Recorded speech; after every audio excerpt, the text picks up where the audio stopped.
Okay, hello everyone. How you doing? Let's go ahead and bring things live. Oh, a little off-centered there. There we go. Hope everyone is doing well. We're back in Magic today with plans for doing some more drafting. If you haven't had a chance to check it out, we actually have uploaded some new content to the YouTube, and I have already set up so that way should have some new content streaming or uploading there for the next couple days. So I hope that everyone's looking forward to that. But in any case, yeah, I'm just looking to still do some more drafting in Dominaria so we can just unlock more cards, because we still need to just collect more from the set, and it's one of the best ways that you can do it is just being able to use the gems. Plus, I'll be honest, I really do enjoy drafting. So let's go ahead and do some drafts. Let's actually go with this style draft. Yeah, there we go.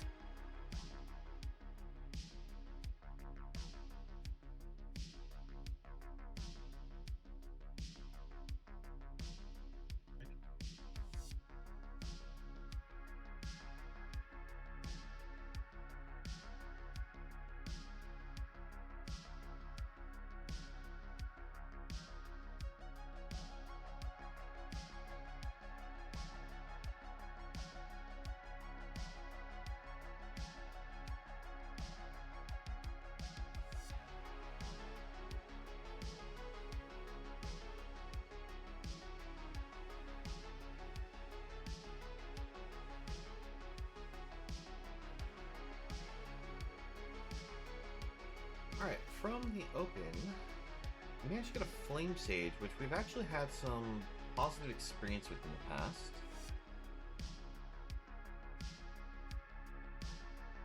I already have 4 copies of this, so it's not like I need that for my collection's sake, but it's still not a bad card to take. I'm trying to think like what else that means that we could go into if we take Flame Sage.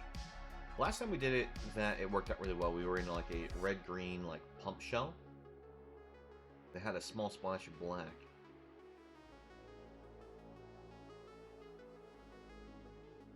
It looks like we'd always go like red-white with it. Could be interesting. Let's go ahead and lock it in and see what else we get.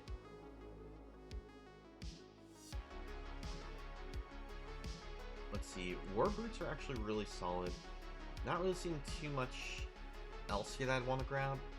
I do think Warren Chief is not a bad card, but I don't really actually have positive experience with it, so I'm going to actually prioritize Warboot. I think like what else is in here that's worth grabbing. If we actually wanted to, we could try going for the Defender build. But that would actually mean that our rare is completely useless, but the thing is we'd have to see some of the other defenders come around, so it's always a gamble if you try to take this early on.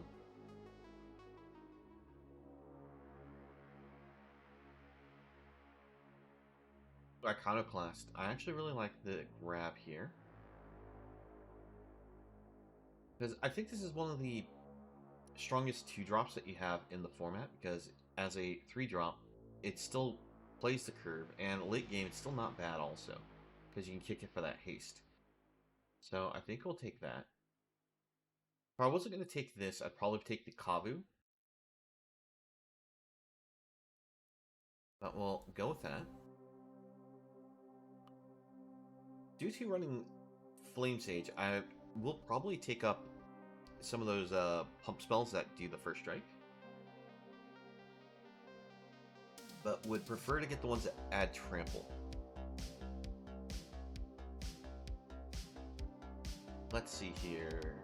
Glowstone Kavu seems like a really solid pick.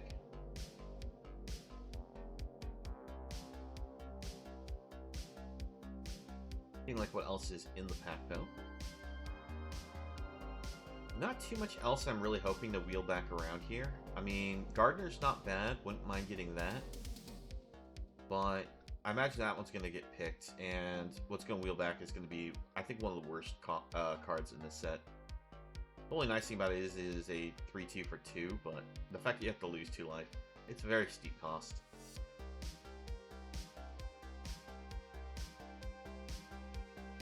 This do good. Exile up to 1 target artifact, up to 1 target creature, up to 1 target planeswalker, up to 1 target enchantment, and 1 land. For each card exiled this way, its controller reveals cards from the top of their library until they reveal a card that shares a type with it. I mean, that's an interesting card. Dragon Wolf's just the superior card here.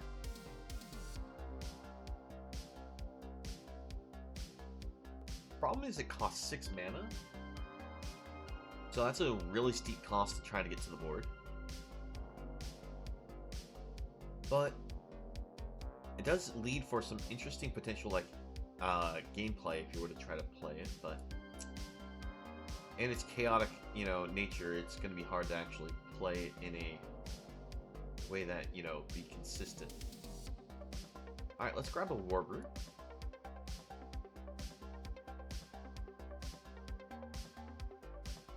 Let's grab Branch Rider, I think. Your Branch Rider or Sentry? I mean, Cyclops isn't bad, but I actually like these cards more. I think actually I'm going to grab Sentry, get that reach creature.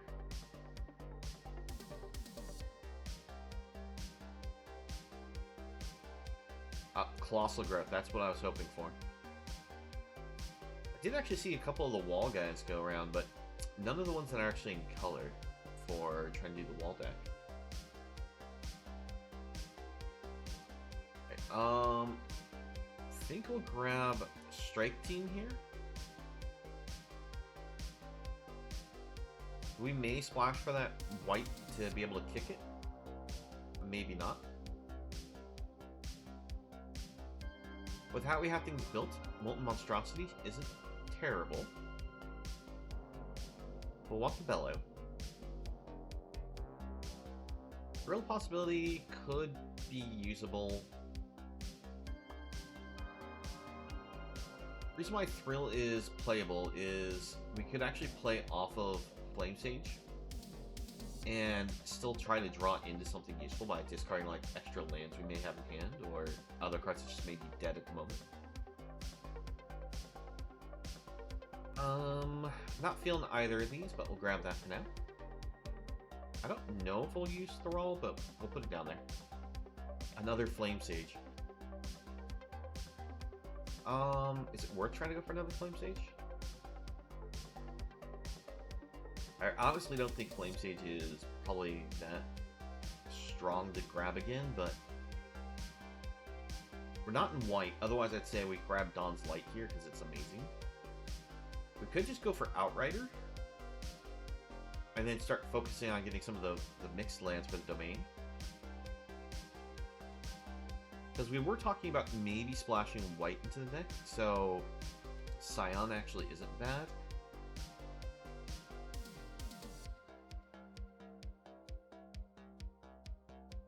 It's actually kind of a tough pick.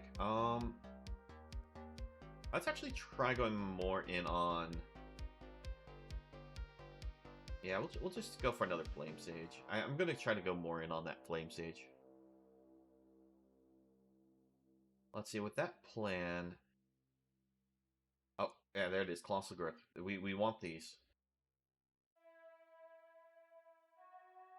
There's actually some really good cards here. Baird's actually not bad, because we do have a fair number of enlist cards. We have the Flowstone Kavu. So it would drop out like 1/1s every turn pretty easily, I think, with our deck, but we'll go with the Growth.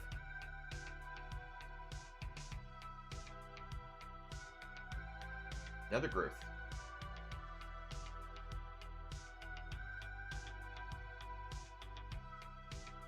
Our goal is that we are just going to have a whole bunch of these and be able to just kick them and trample over our opponent.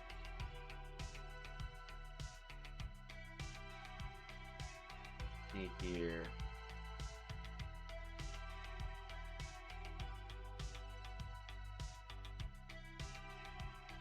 the better option here? Destroy Evil if we go for the splash a little bit harder? Probably. Is it terrible? I'm not the biggest fan of the Crusher here. May just want to go with Garnet and maybe switch for a Black Splash.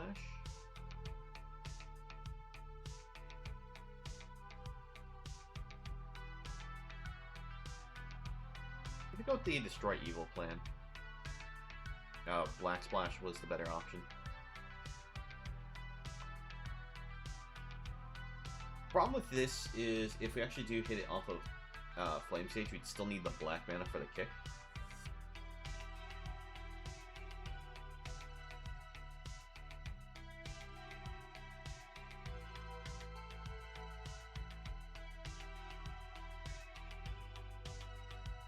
Just grab the mana fixer, I think.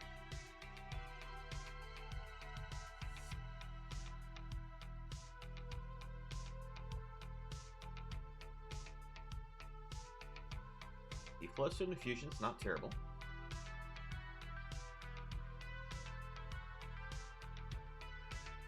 Let's grab Gardener.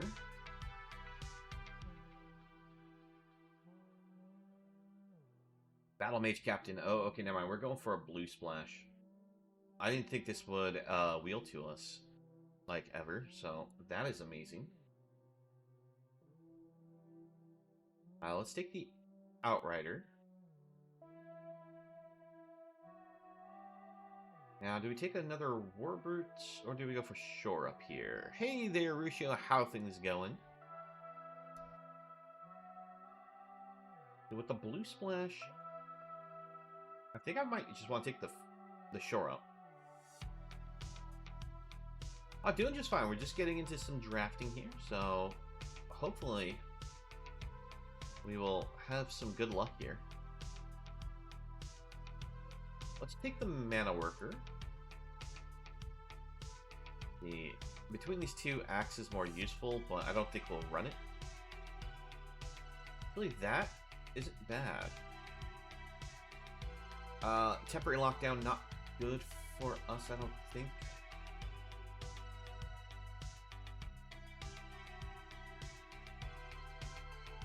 So let's see, if we grab ourselves a blue-green source out of this pack, I think it's actually our best pick. Because, I mean, Warhost Frenzy's not bad. Neither is Stall for Time, but I don't really want to splash red, blue, green, and white.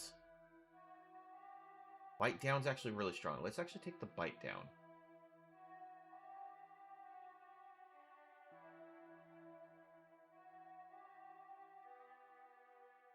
See here.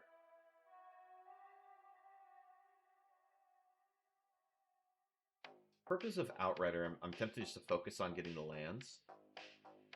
Thank you very much. I think that's what I'm going to do. I'm just going to focus on grabbing lands right now. Radha's not bad for our deck, but I think this is going to be more useful.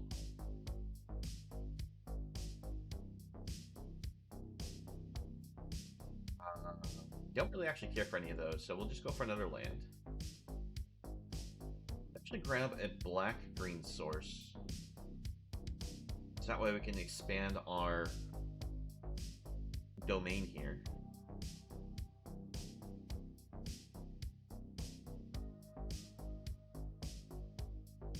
Linebreaker is actually really strong.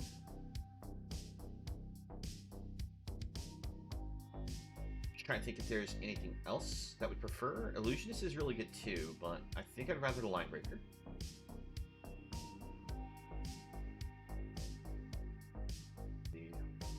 Now I'm going to cut this.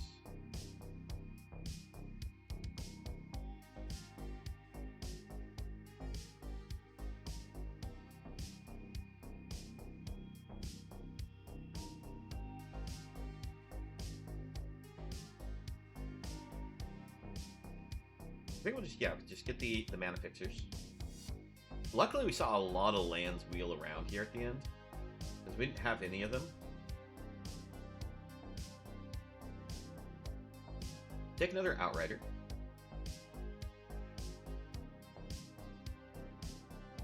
Because even if we only have 3 sources, that's still just a 4/4 with reach that enters the battlefield and bolts our opponent. Really solid.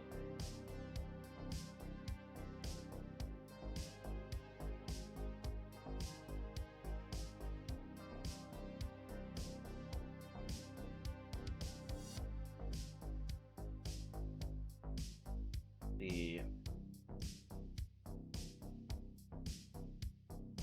abandoning the domain.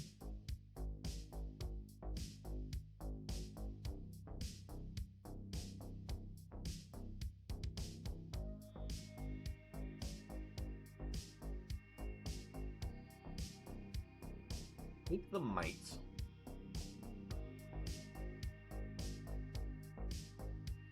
Actually, I've always been wanting to try to take this card just to try it out. Because you can actually flash this in during your opponent's turn, kick it, after they've declared attackers, and surprise your opponent with just this burst of damage. But I don't think that's going to be what we're doing this time.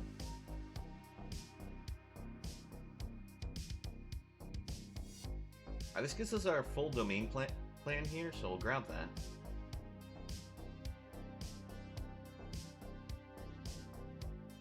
Grab. We don't have much removal, but I think that's fine. We're gonna go with combat tricks as our way to get through. I guess we'll try the monstrosity here. Take the infusion. I don't think we are going to use all of the tricks we've grabbed. Oh, that's a terrible card. I mean, it's not bad, but terrible for what we're doing. Alright. Let's take a look at what we have. Sadly, I didn't get any of the cards I usually do in the 2 slot for creatures. We didn't get any pickers or the one that allows us to kick to go search for lands. We still got some good cards though. They don't have to take the shore out just to leave this as a light splash of blue.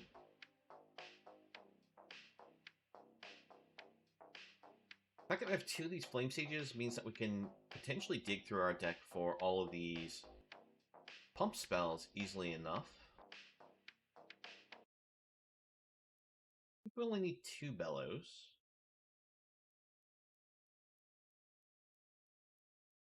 Probably only 1 Monstrosity.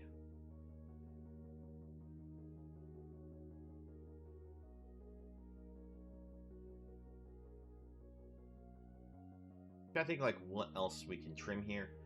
I think I might just go for a 42 card deck. Because I know we'll potentially wheel through quickly with these Flame Sages.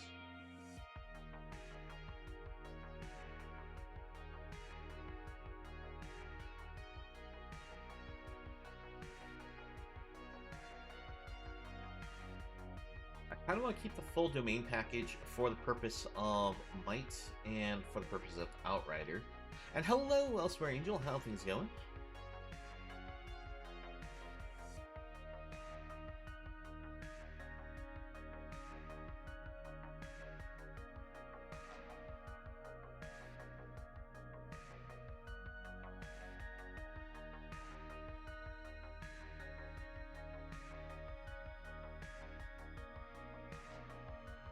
Just lounging and such. Well, I hope you're, going to enjoy the content that we have going on here. Alright. I think what we'll do is...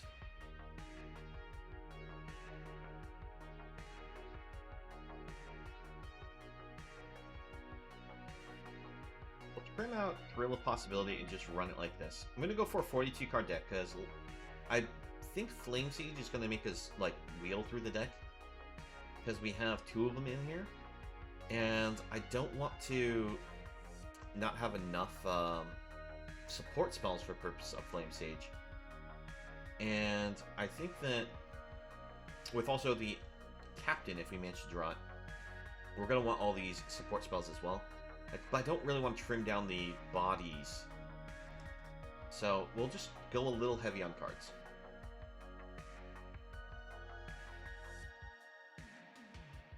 I'm normally a person who likes to play things, you know, at like a 16 land card deck, but because I'm going like 41 cards in deck, I'm gonna have that, you know, 17th land in there. Yeah, never 40. Woo! Can't say I never do 40. But when I do a 42 card deck in draft is when I decide that it's like, okay, we'll have the 17th land.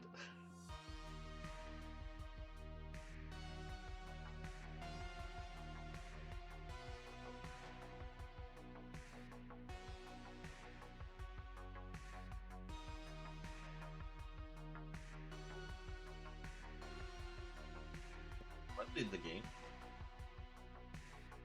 Well, that's actually a really nice looking sleeve. I don't think I've seen this one before. Looks nice.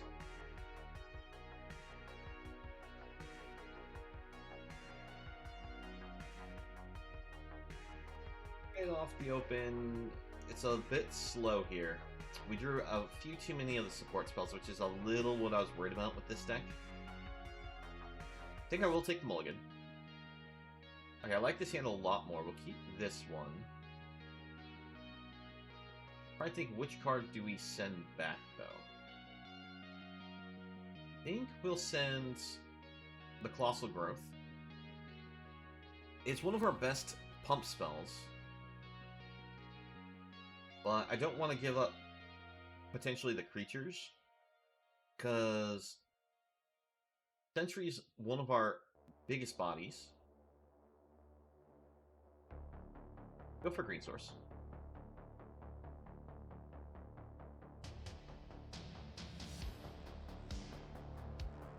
Ooh, they're already looting. I guess that means that they missed land. Oh, rough.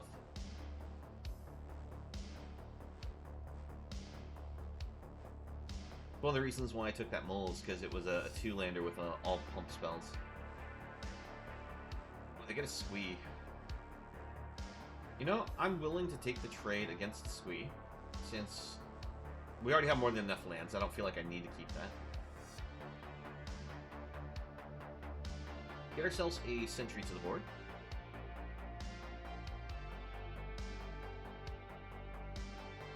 Opponent finds their white source. We get themselves a Phalanx. We find ourselves our first Flame Sage.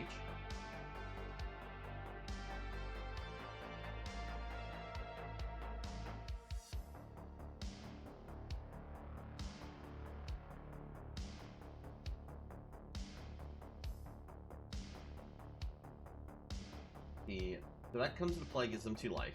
It's also a 2/1 flyer. And another Phalanx, wow. Alright, we'll have to take the block here, unfortunately.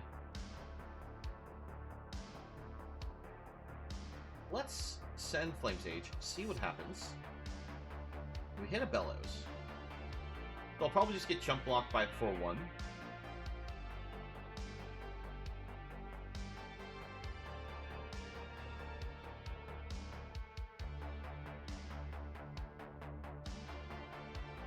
Bring Warbird to the board, and it'll be the opponent's turn now.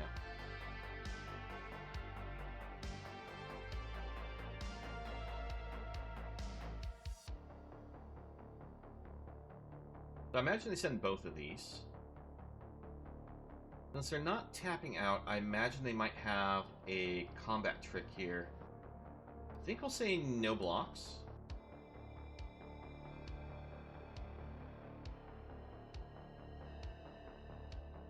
Outrider for 2, okay.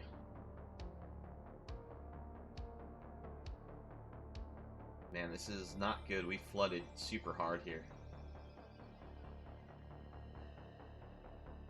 Glowstone Infusion. Use this, get rid of the flyer.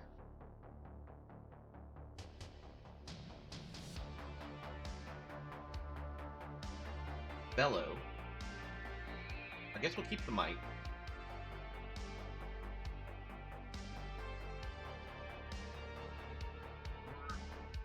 Still in a bad position because they can bring back Squee now at any time.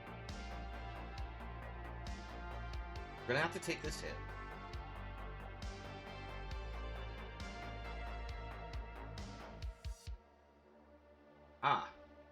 that's really bad. Alright, well, pass it back. So opponent just drops large bodies after large body. After getting a little bit of wide action.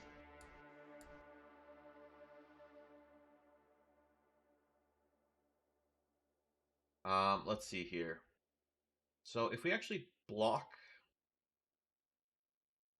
like this, they throw Picker at us and kill us. So we have to block like this.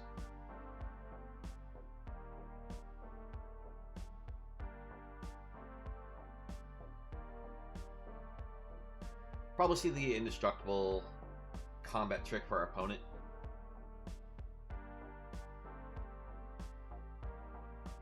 We don't. Okay, yeah, that's just a good game right there. We don't have anything else that we can do here. The list flyer definitely seals the deal there. I mean, we were just never able to quite stay ahead of them. Yeah. Like, we got lucky in the sense that they, like, missed early land drop, but we hard-flooded, which is why, again, I don't like running 17 lands. You know, I'm gonna go back, edit the deck a little.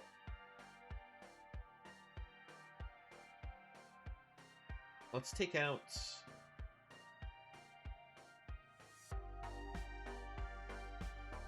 Actually, Close Infusion doubles as removal. Let's actually take out a...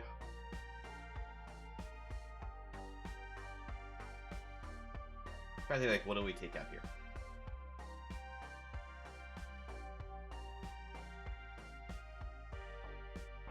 Because, let's see, 1, 2, 3, 4, 5, 6, 7, 8, 9. Yeah, we're a bit heavy on all the pump spells. Let's actually just go down...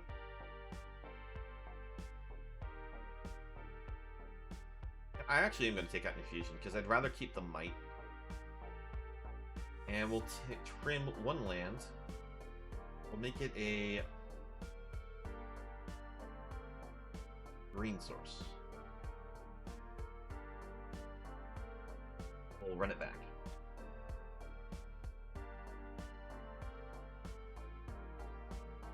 Now watch me just, like, get no lands. Because I took one land out of the deck. Okay, there we go. We got 3 lands.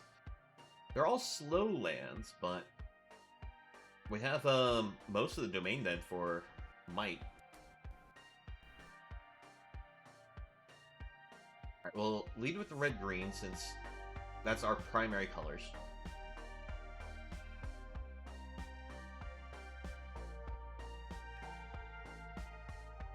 We don't have any play this turn, so we'll go for the black-green source, pass it back. Next turn, we'll bring down the Kavu.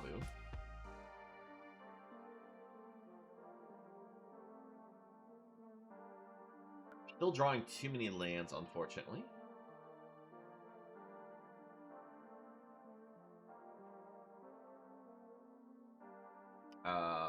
No blocks. Better just to take the hit than, you know, worry about them having a combat trick.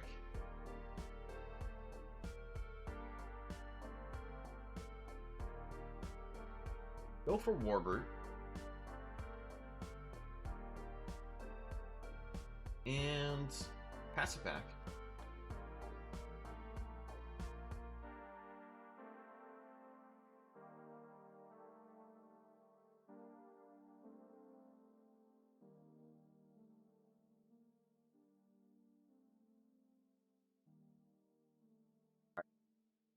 Now I can block without worrying about combat trick.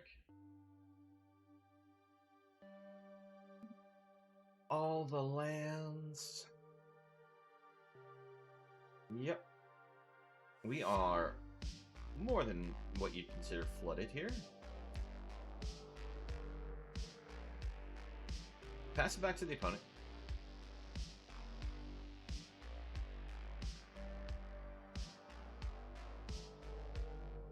So they don't use drawbridge to deny us a blocker, which means we can block here. We'll go for this to pump, make it sound like we get rid of Strider.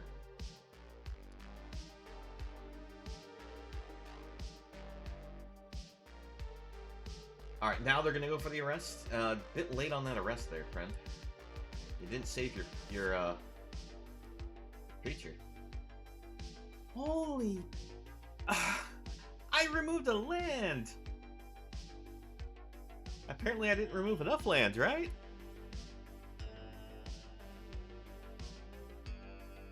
We've drawn four cards that aren't lands. Only 4 cards that aren't lands. How are we supposed to win with this many lands?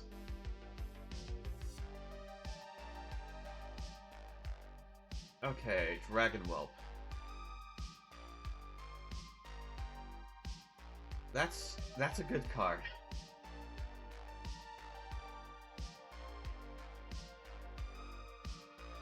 Yeah, they're gonna tap it down with the bridge.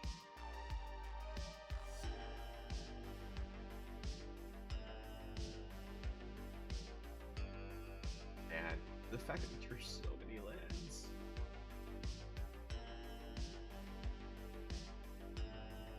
Alright, they're just gonna deny us all the block this turn. Next turn we're able to block.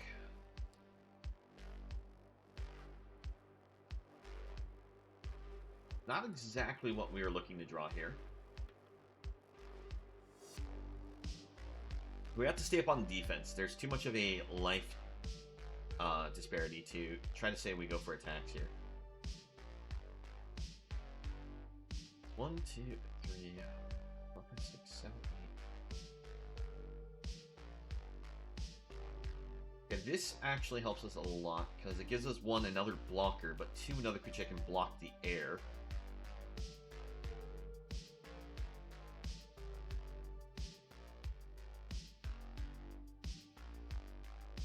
Okay.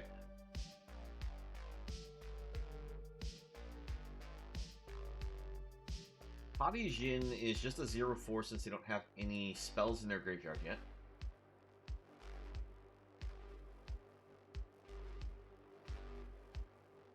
Offer the block.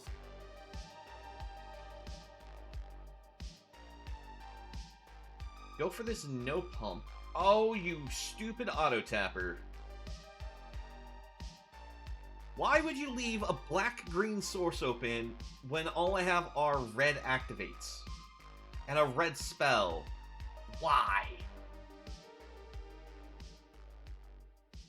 So frustrating, because now I'm going to have to waste this Flowstone Infusion.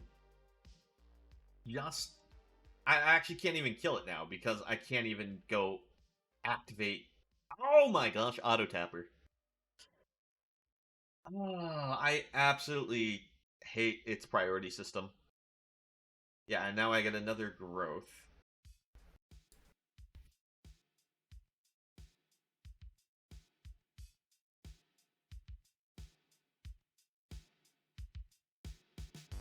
The worst part is, we lose this one because just we drew way too many lands. We didn't get any chance to really interact with our opponent. Frickin' heck. We're over halfway through our lands. Like 1, 2, 3, 4, 5, 6, 7, 8, 9, 10. 6 more lands left in deck. Holy frick.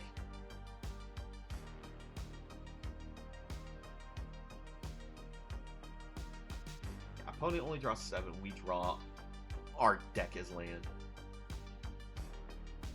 Gosh, that's so frustrating. So we're gonna Goose Egg, possibly with this deck, because it just wants to go, here's lands and nothing but lands. Oh. So is this a trap, where we don't draw the lands now? I mean, we have to try to keep it, right?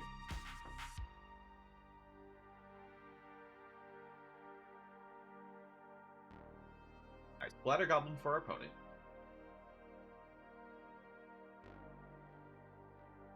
Trying to think of which one do we prioritize. I think we still prioritize Flame Sages over Kavu.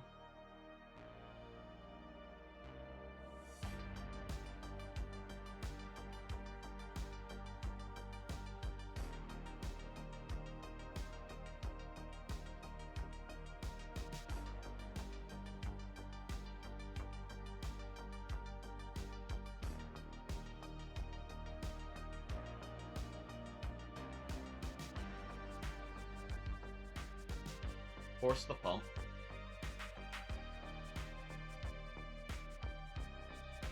Get the combat trick out of hand now. That's the goal. Alright.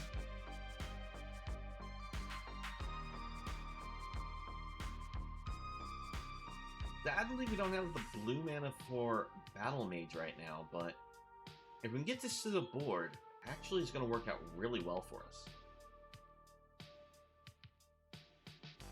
How many copies do you have of that Death Touch card?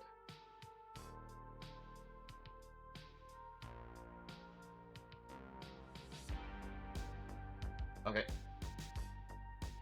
Luckily, we had an answer to their combat trick.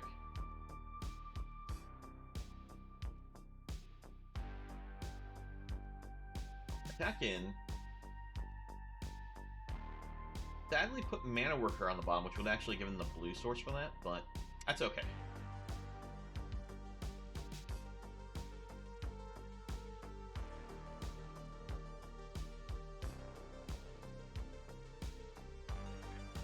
The spawn of Turg.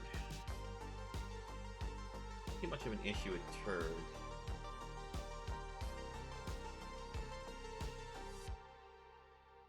Let's enlist, because we can use this. All right, we get to kick this. We have trample. So not only are we going to potentially threaten 10 damage here, which they just take, but now we can use bite down from here to here, get rid of Turg. And I do think that was a worthwhile play to get rid of Turg because they can always use this to potentially gain life, and its 5 toughness is still a little bit of an issue.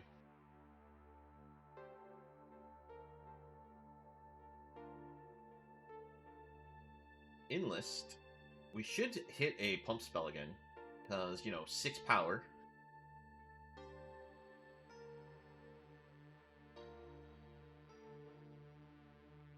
Opponent's going to have to offer some kind of chump block here.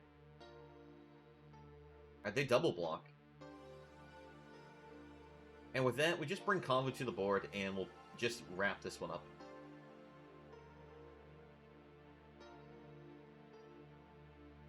Being the Battle Mage didn't get to come down, but wasn't needed.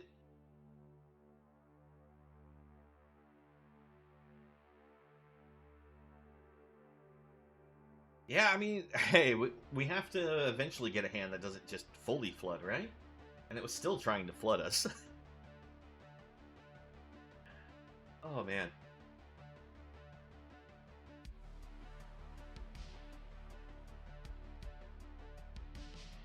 But that's one of the reasons why those Flame Sages are so powerful, and one of the reasons why I was willing to take up 2 of them for the deck. But, oh man, the floods we were seeing right off the bat. Question is, can we make it now, still, with a push? Suffering both our losses early. Alright.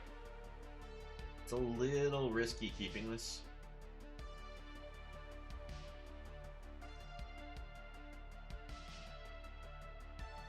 I'm just thinking that it's like, we get a mana of any color, we can play Gardener. Gardener does allow us to play, Warbirds at least.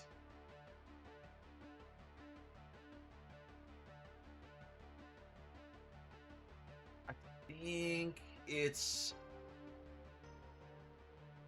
a gamble. And you know what? We're going to keep it. Why? Because just how our past draws have been, we're going to go for it.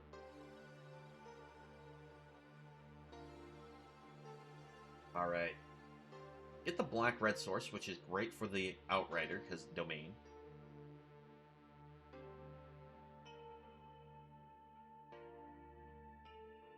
Go for Gardener. Opponent impulses. For a second, I thought it was like a Essence Scatter because of how fast they snapped it in response to us casting a card.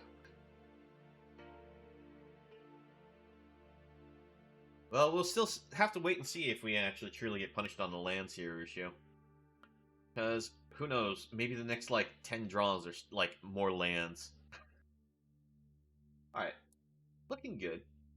I think with this in hand, we actually go for Outrider. Just accept only a 3-bolt. Let's see, with that, we can actually pick a Colossal Growth into a Outrider attack, punch in a lot of damage, and still be able to play Monstrosity.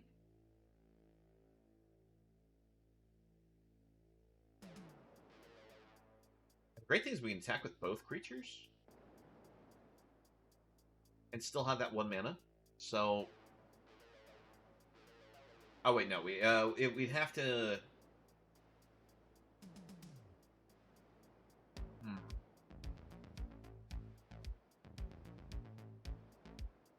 Yeah, I'll go ahead and swing both.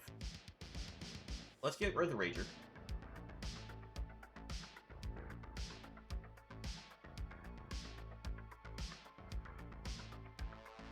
Alright. Okay.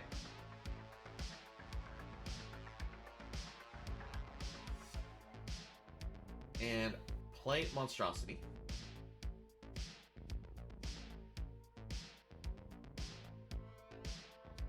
We have the opponent down to 9, which is a pretty low life total, and we're representing a lot of big bodies. Even if the opponent has a removal spell, they're going to take probably 5 damage, because they're going to remove Monstrosity.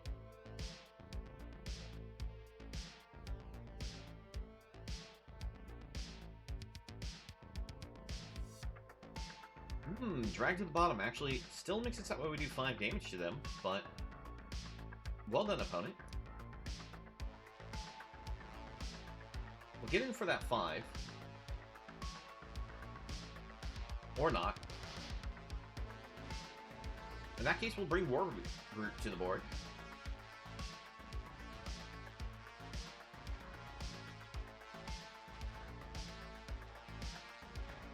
Yeah, so drag to the bottom actually a really strong sweeper, because with the opponent only having 3 different land types, it still was -4/-4, making it just basically a languish.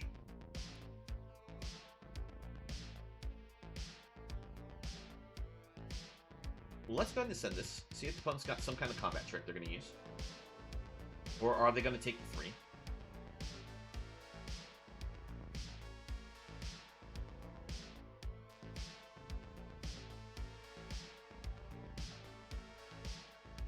Alright, so they have Shore Up.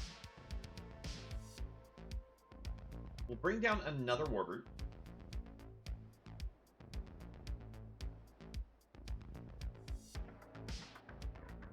Kind of thinking maybe our better play was just still to bring down the Monstrosity, hold off on attacks in case they had some kind of combat trick, and then we could just enlisted Warbird attack using the Monstrosity's 5.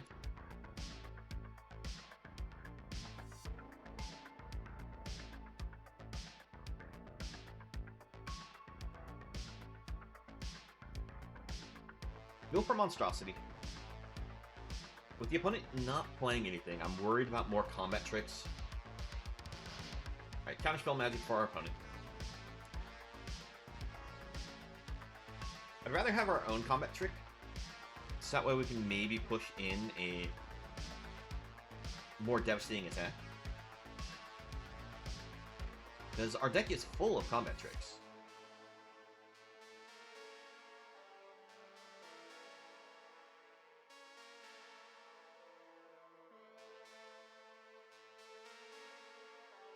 We have opponent Urtai.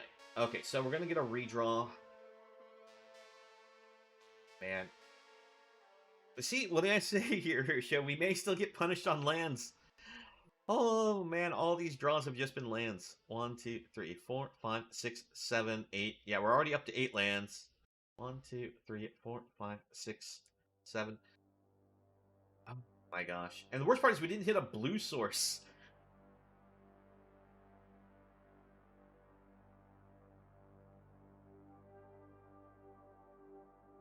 Alright, nice thing about the Kavu is it does have Menace. So, the opponent, if they want to block it, going to have to hold back 2 blockers.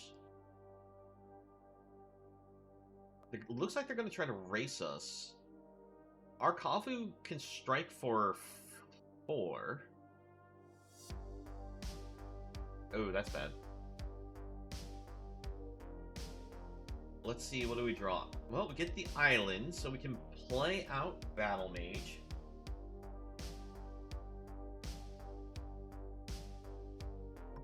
Let's see. Wing Kavu. This is very reckless, but we're gonna go for bringing the opponent as low as we can. They have some kind of interaction against Battle Mage, we'll lose. But at the same time, if they had some kind of interaction, probably lose anyways.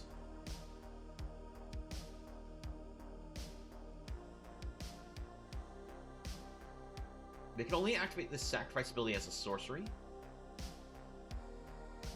So they can actually technically interact with our Battle Mage, but we won't die from that interaction unless... Yeah, there we go. Good game. Ah! Lands! Why?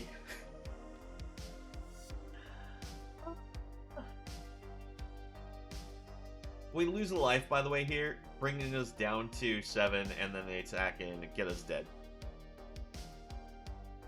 And the worst part is, it's if I held back the Kavu. They just tear us under the Kavu. It'll make us lose a point of life. And they probably, if that's not any type of instant or sorcery, just can sacrifice this and re-tear us under. Now, they won't get the life drain, but they bring us down to 1. And we probably can't top deck anything that will allow us to survive 2 creatures on board. But yeah, so we started with 5 cards in our open that weren't land. We went and only drew an additional 3 cards that weren't land. So yeah, no, Arusha, sadly we got screwed over by the lands. Oh my gosh. Yeah, we drew 9 lands. 16 card deck, drawing... I'm sorry, 16 lands in a 40 card deck. And we end up drawing that many. Like, this is what we had. It was an interesting idea. Double Flame Sage. I've had Flame Sages work really well, and we were able to show it. But when you flood... Oh well. We'll jump into the next one.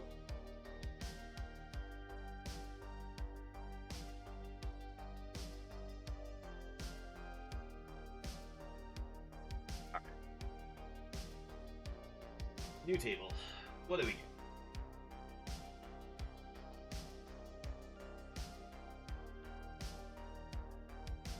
Oh, that's a strong card right off the start. Cruelty of Gix? Yes, I will take that. I haven't had a chance to, you know, draft a Cruelty. Well, I imagine that's going to be amazing.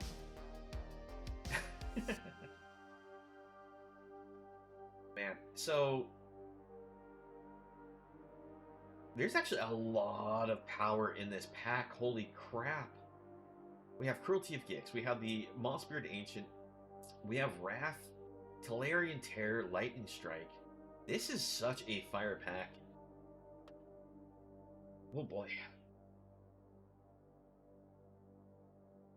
Alright, so do we want...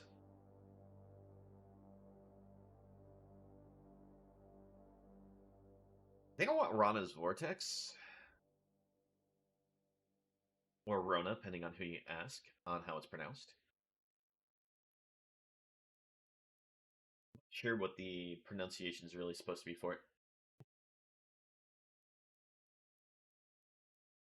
But Vortuk is actually really good too.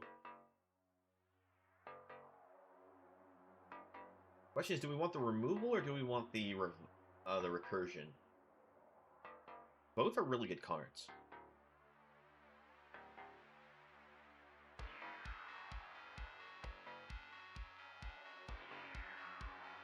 I think I'm going to go ahead and try Vortuck over Rona, or Rana.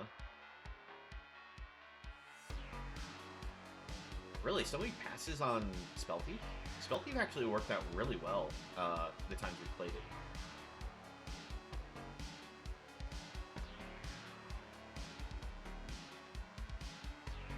Has some homework.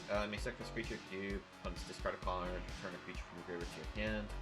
Opponent sacrifices a non-land non-token permanent. If they don't, they'll lose 2 life and draw a card. Eh. I think we're better off with Phyrexian Razor out of all of these.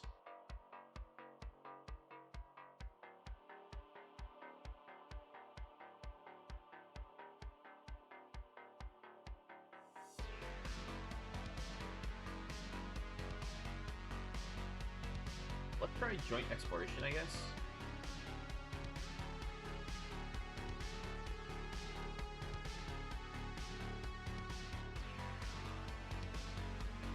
Yeah.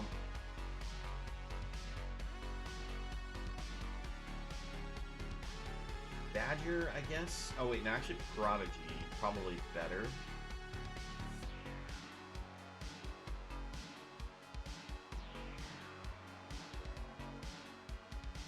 Wait, no, let's go.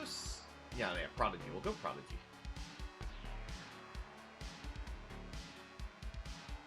Urborg Repossession is actually really cool because we can actually use it to bring a creature back and the cruelty it gets back with that kick.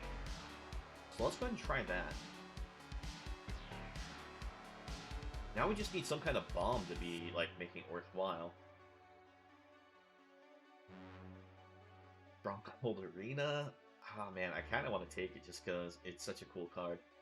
I don't think it's gonna work out for us, though. I think the Worm is the better pick. Not a big bomb, but it's not a bad card. I guess we'll try the Codex here.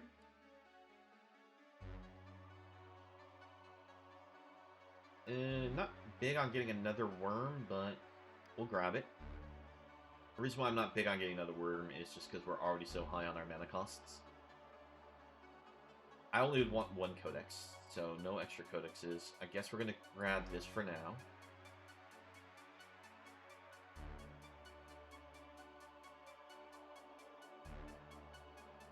Take the Prophecy, take the Draw option. Another Prophecy. I don't think I'd want more than 1 Prophecy in the deck. Scavengers are good, though. They're not very useful. Not a bad sweeper, but I think we're going to take the removal here.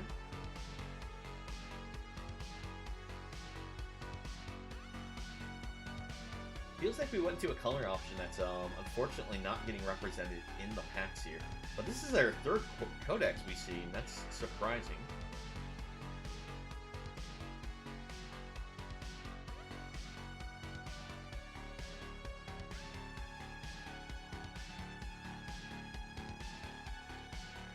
Asunder. Strangely enough, it's actually kind of sad that this is a exile-based removal for us, considering we have Cruelty of Yix, so we can actually revive our opponent's creatures.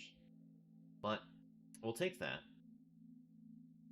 Still one of the best removals. I think we take Terror. Terror ends up becoming a significantly cheaper cost creature as we play instant sorceries. Currently we have a fair number of them, so it can get cost reduced.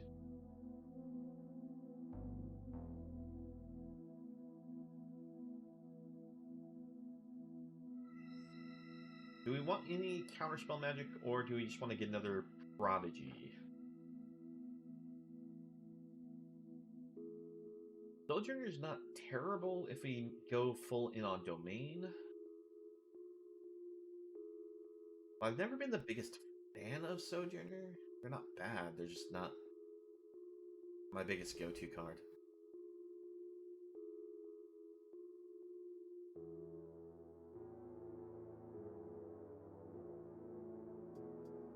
Take Prodigy.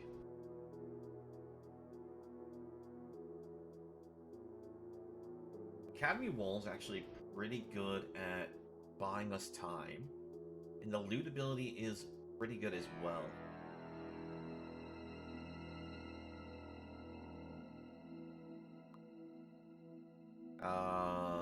Not much here. Do we go for another worm?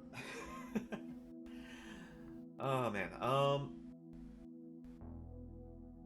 Yeah, I think I'm just gonna rare pick here, just to give us some value for the draft.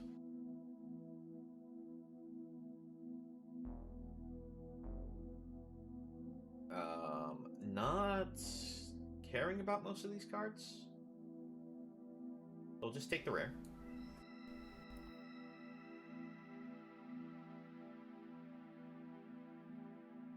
I mean, I guess I could have taken the 2/4 wall. That makes it so we can sacrifice creatures to draw cards, but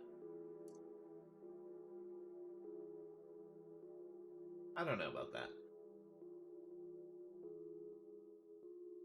The Spawn of Turg or Sentry. Both are good cards.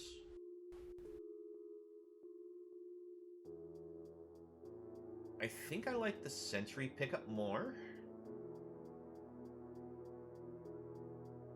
Because of the reach on it.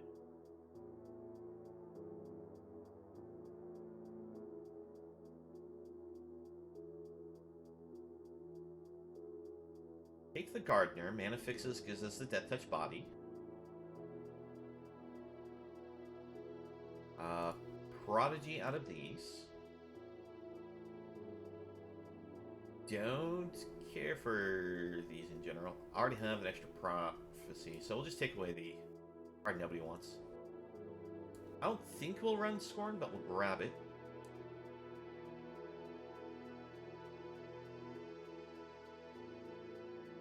And into the pits. Oh, if we were red, that'd actually be a great card. Let's see, Tribute to Urborg actually is a really solid pickup for us.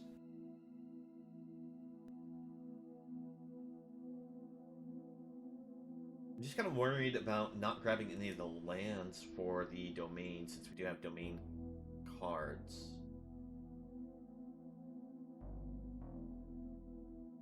Take the Faithful.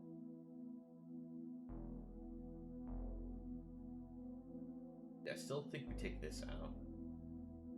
The double blue will get in the way more than likely. Grab Wally. At this point, I'm just going to be looking for lands. Unless I see like something that's like a must grab. I'm just going to try to grab the lands if possible.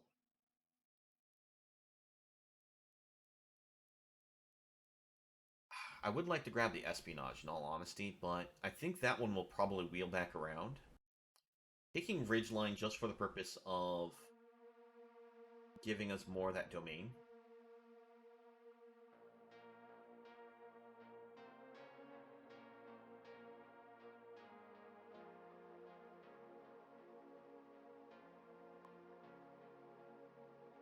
Oof.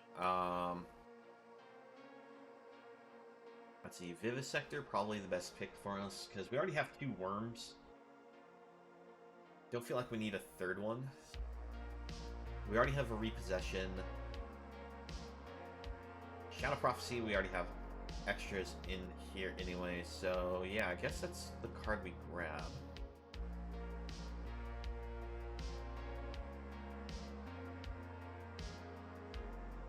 Blue-green land is the pick here. Because we need, like, the mana fixers. Momentum, probably our best grab. Excuse me while I hit the light.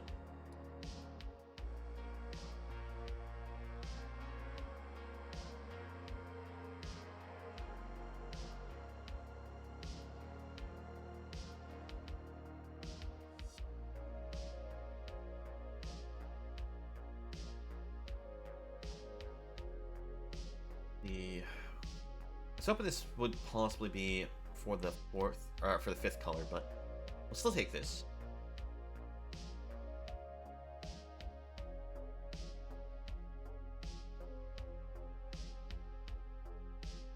There we go, 5th color.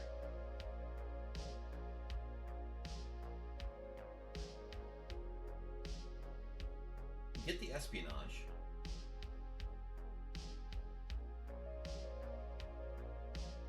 I don't know if we'll use the librarian, but we'll grab that.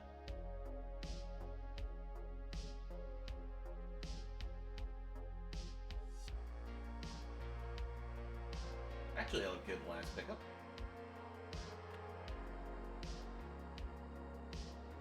Okay, so I think we actually have some really solid cards here. Now, let's figure out what are we going to trim.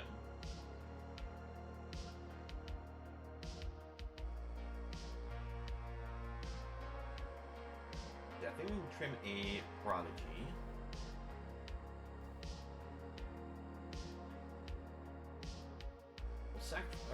We'll give up a Barricade because I don't feel like we have enough creatures to want to do the sacrifice drawing plan on it.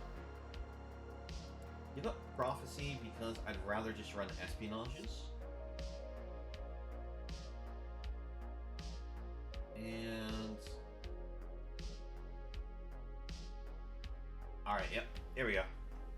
I think this is what we want. We have a fair bit of card draw, so I don't want to go actually down to 40.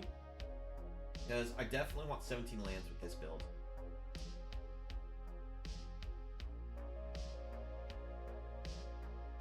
Because, let's see, we have Espionage just for draw, we have the ability to loot off Academy Wall, we have the Codex.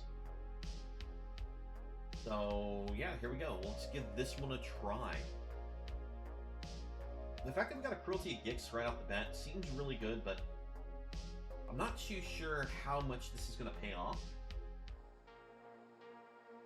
But with picking up some threats like these 5/4 Trample Worms and a Tolarian Terror, probably not bad. And we also have Vortuck Bone Rattle for some recursion, and Urborg Repossession as well. So I think we have a deck that has a fair bit of recursion looping. So, oh, it doesn't really loop, but it's still lots of recursion. Let's give this a try.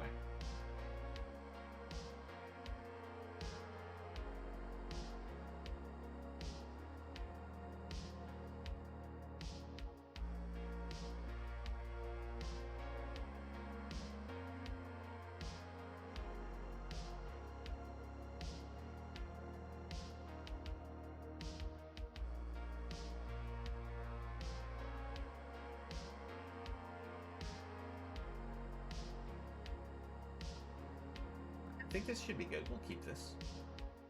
I wasn't sure how well this deck was going to work, but once we were drafting, but I think off of looking at an opening hand like this, we should be pretty fine. Now, the main question is whenever you have these prodigies, is do you just play them right away as some 2-drops, or do you just wait for the value for the kick?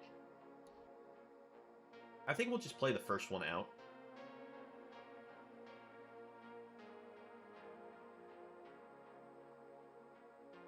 Alright.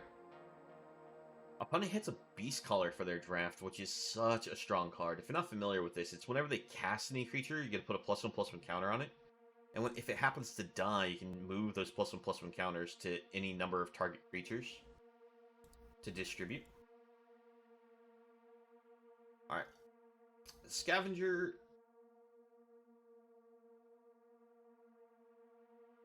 Actually, I like the Terra Sunder. It'll be a couple turns before we can use it.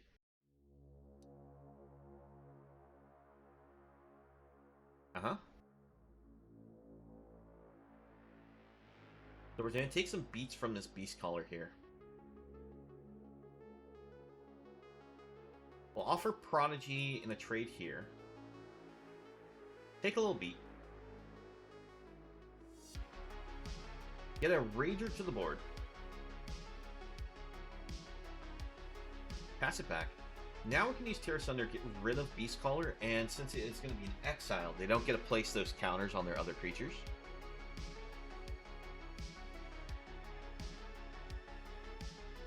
Just to preserve life total, we will sacrifice Rager.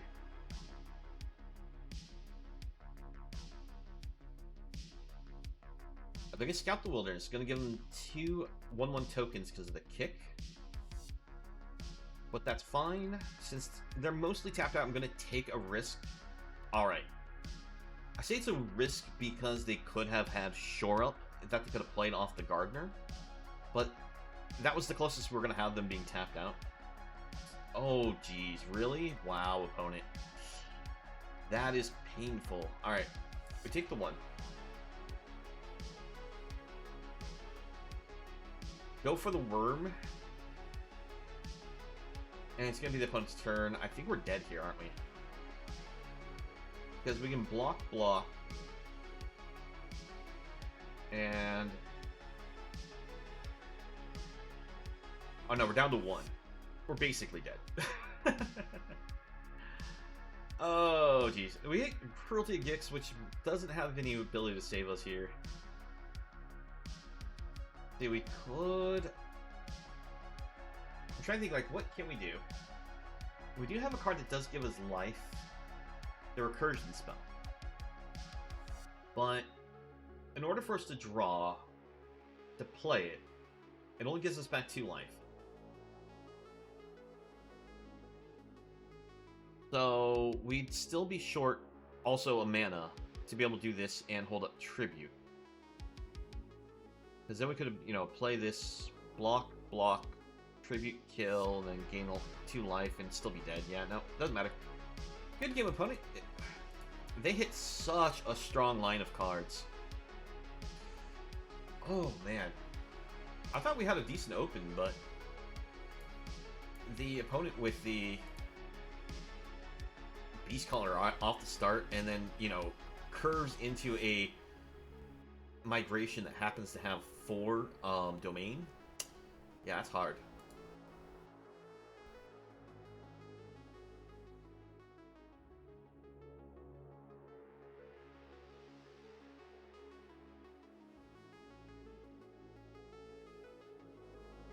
Like, they ramped straight into that.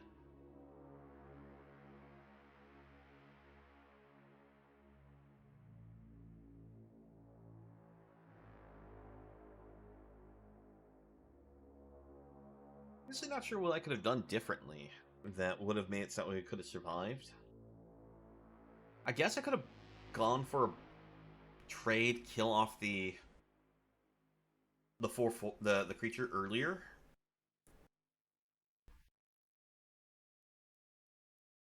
I think we still would have ended up taking about the same amount of damage and still died to what they did, so not much we could have done probably about that last game. Alright, off the open, we're going to mull this one. Lack of other colors, only green. Alright, this one we'll keep. Thinking what to send back. I think I'll send Tribute back. Gonna keep Vortuk. Opponent's given us the friendly hello. We'll return the greetings. Alright, we have actually most of our domain. That's our whole domain. Now we just need to draw other cards to actually be threats here. Okay, Wally for our opponents. We'll just land pass here.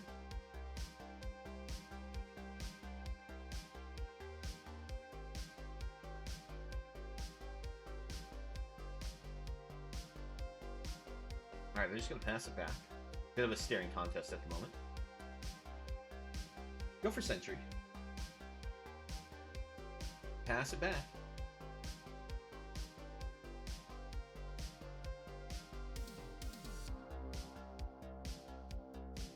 Alright, Sojourner is a large body. But thanks to Terror Sunder, we can just exile it.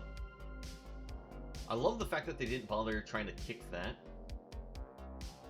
Because we don't really have as many options to deal with flyers. I'd love to get this to the board first just to give a little drain action against them, but let's get this off the board. And I think we stay back still. We could have sent the 4, but I don't think I want to just try to race them quite yet.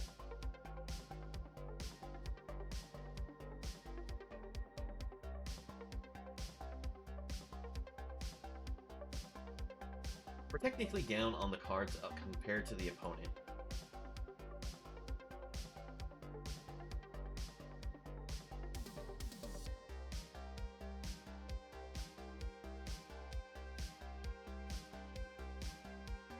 So opponent could technically have full domain thanks to the Pixie, because they can turn in like they're forced into a mountain.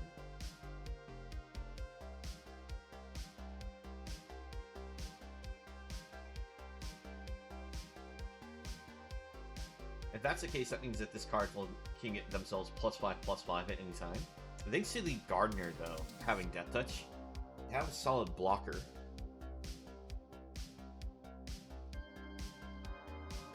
Opponent's sneaking it out.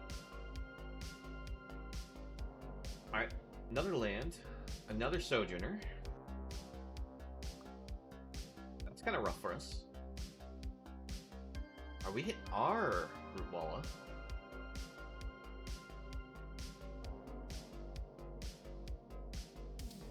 Alright, we both have the ability to have full domains for the Wallas. But we can use this block Sojourner and use this to block their Root Walla. Yova is a bit of a threat we want to get rid of, because now all the new lands that come into play are just going to be flying threats.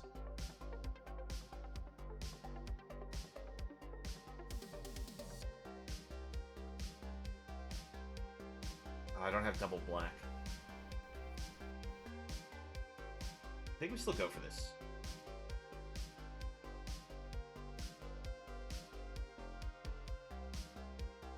Now we don't have enough mana to activate Walla, so we will impede momentum on the Root Walla.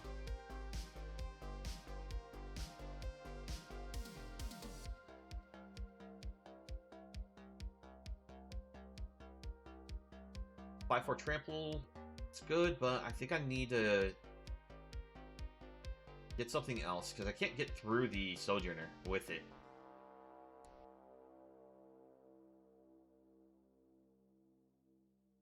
What I need is something to get rid of Tatyova. While it won't stop the lands from being animated, it will make them lose flying. Wrath actually major threat, because that means that these can all get +1/+1 off of spending 5 mana and Vigilance.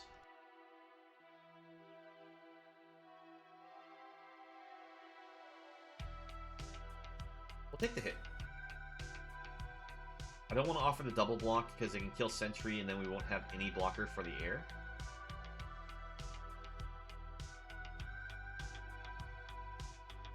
I mean, I could have brought it back with Bortuk.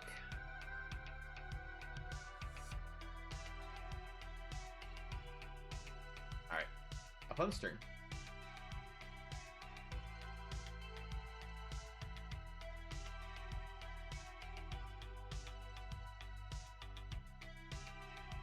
And we are in such an unfavorable position because of that Tatyova mixed with Wrath. I do feel like using the Terra Sunder against the Sojourner earlier was still a good call. Okay, so they're going to go for the pump. How much are they going to attack with, though? Their blocks aren't bad here. We just only get to block one of the flyers.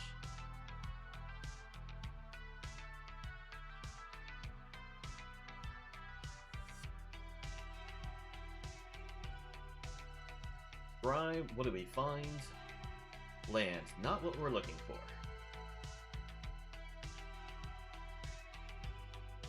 Well, there's a good card for the opponent.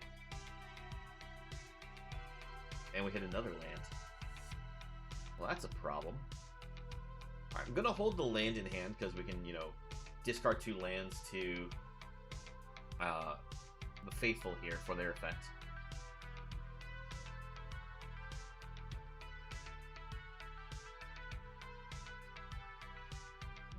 Like, if this were to die, we can just discard any 2 cards from our hand to bring it back to our... discard 2 cards from our hand to bring it from our graveyard back to our hand. Blech. Oh, no, actually, no. We don't bring it back to our hand. We just may cast it from the graveyard. Slightly better.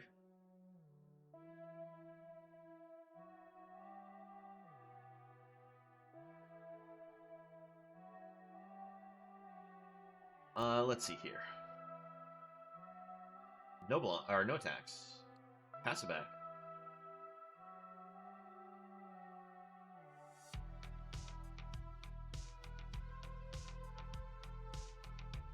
Strangely enough, our opponent hitting lands is actually one of the worst things for us, just because it gives them more flyers for that Tatyova.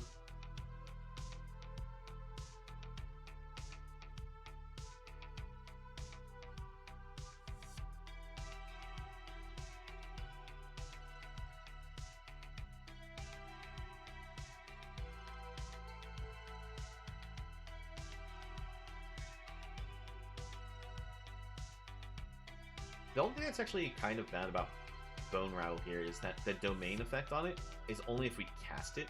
So if we recur it from other functions, it can't come back.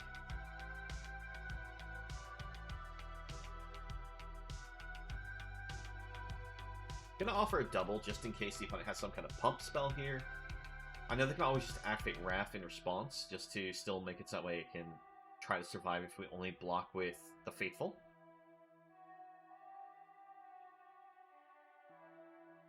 This we can actually bring back from our graveyard, so I'm actually more fine with that. Right, Exploration lets us scry, draw. I think that's fine.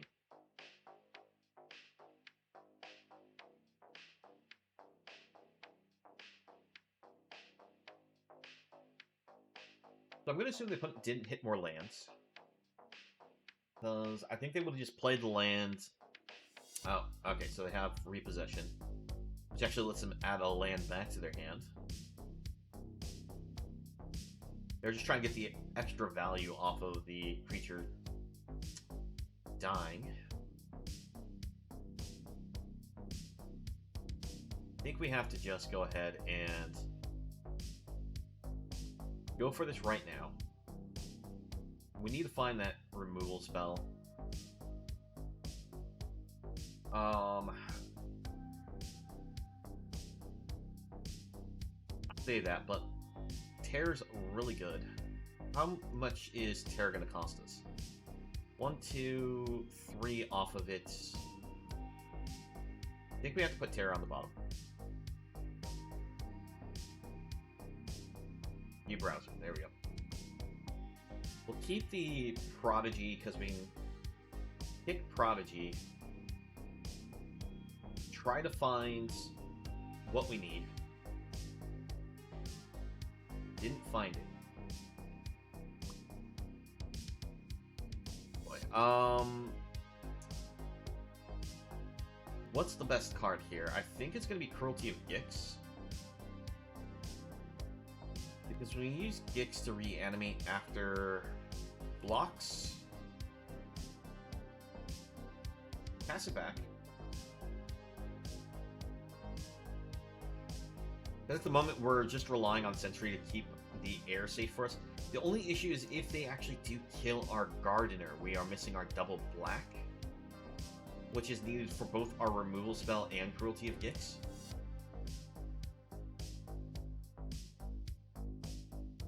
May have actually been better for us to have gone for the draw spell.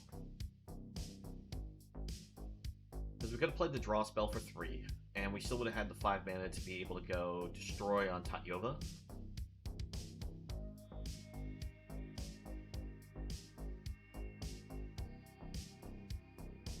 Man, opponents just bomb after bomb here now. Alright, we do hit another black source. So, playing the Cruelty.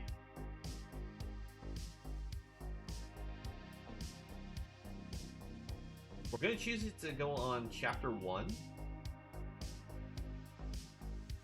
That way we know what's in their hand. We're going to get rid of their Vortok.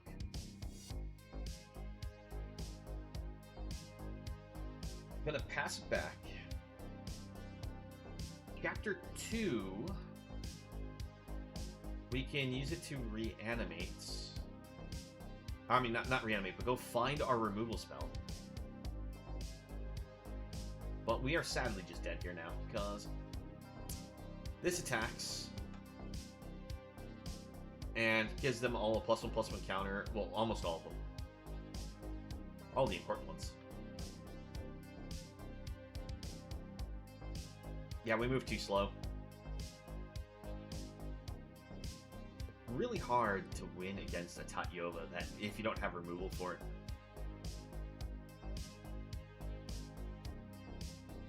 About to say, you're not going to send everything? Like, what? You have vigilance and everything, so you may as well just attack with all. But this is actually when it becomes tapped. They made a mistake. I guess they wanted to hold up the defense, but... Alright, so we use Vortuck.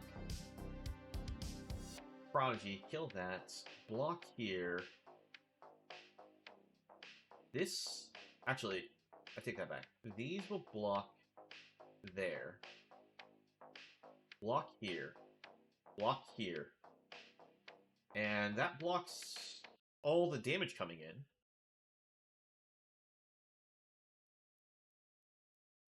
We activate Wally here.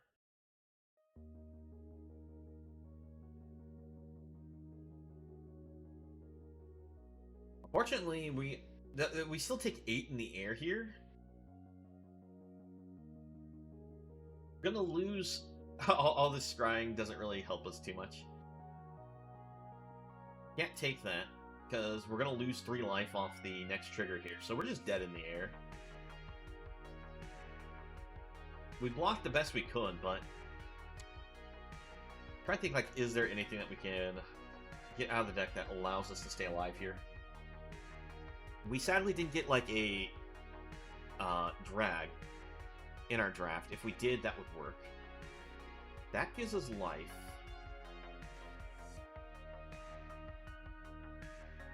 Let's see, if we... How much mana do we have here? 1... So we could play for 1. 1, 2, 3, 4, 5, 6. We could do that Borta. Brings us up to 3 life. Which means we're still dead to the flying attacks. Because even if I bring back the Sentry, it's not enough. So... Put that down.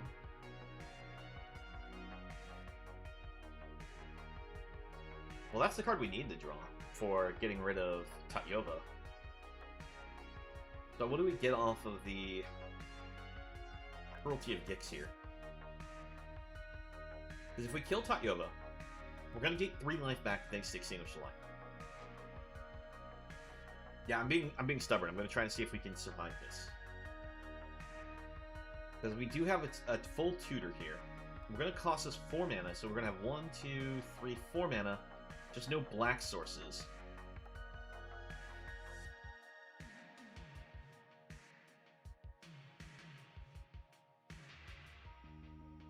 What does the bunny have for a trick right now? Oh, the Pixie. Okay, that's why they have priority.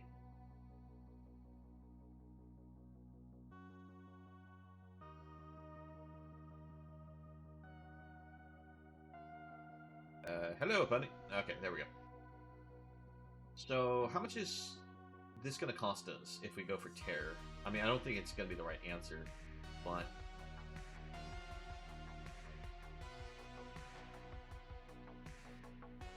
Let's see, so we can't play anything off of black, so no reason to look at the black spells.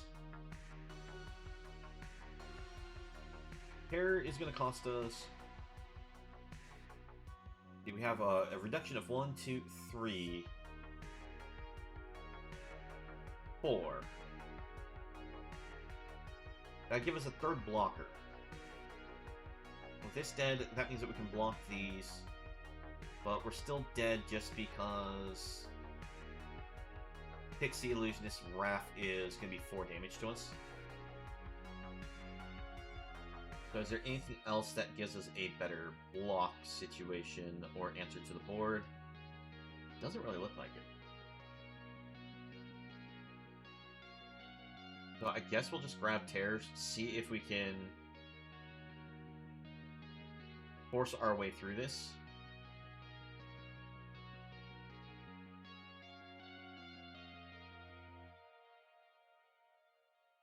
Opponent may just chicken out on the attacks.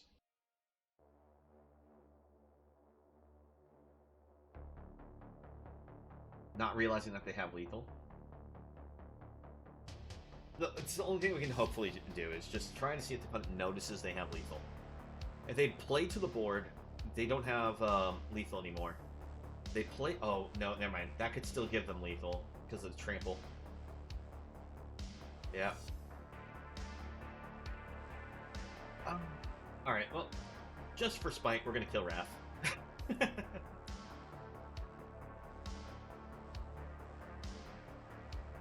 Oh, man, that was... We almost managed to make a comeback there. But it just took us way too long to find the removal spell for Tatyova.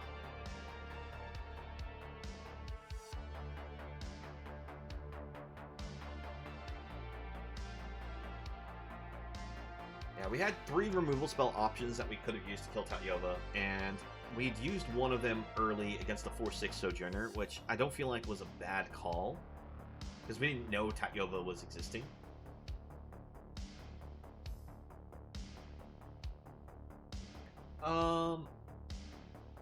Alright.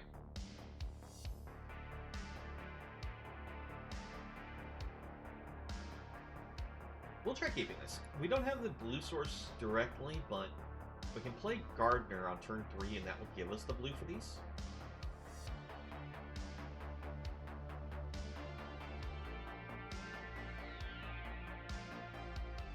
Opponent's in green-white. And you just bring out a Lugorf. A 0/1 Lugorf.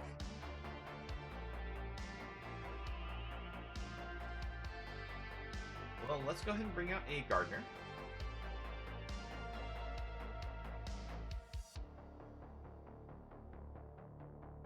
They just full pass. You know, let's go ahead and bring out the Codex. Start being able to get some amazing draw value off this because its cost is reduced based off our domain. Sorry, opponent. You seem to have gotten yourself stuck on your mana.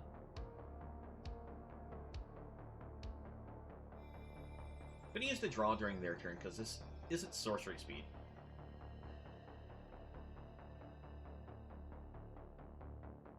Okay, so they have Destroy Evil to kill off our worm. Still looking for blue sources.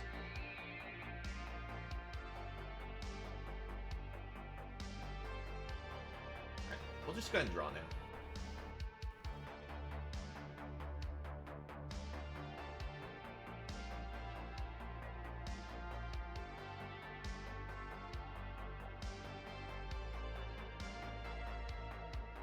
They may have another removal spell, like the deal damage to tap things. Alright, we still can't find ourselves blue source. I know I can use Gardener, but I'm going to draw again, see if we can hit another... Nope. Alright, let's go for...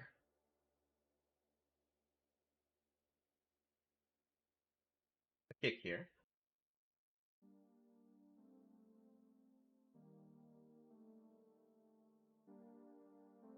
Wow, still can't hit blue source, but Cruelty of Gix, we'll take that. So we get a look at their hands, see what they're actually dealing with. Argosy. Alright. Interesting choice. They still can't crew it. Be able to crew it the moment we make them discard, though.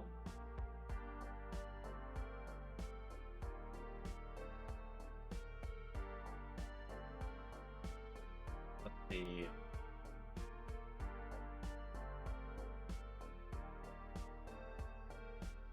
Do you really want to get this Cruelty of Gix played? I'm just trying to think like what else we play in the turn. I think we will go for a Sea Scavenger.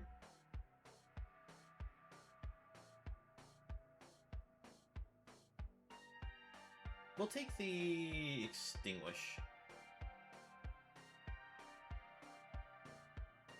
Cruelty of Gix.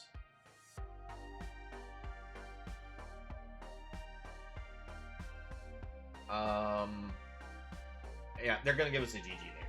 Yeah. So we managed to win that one pretty easily.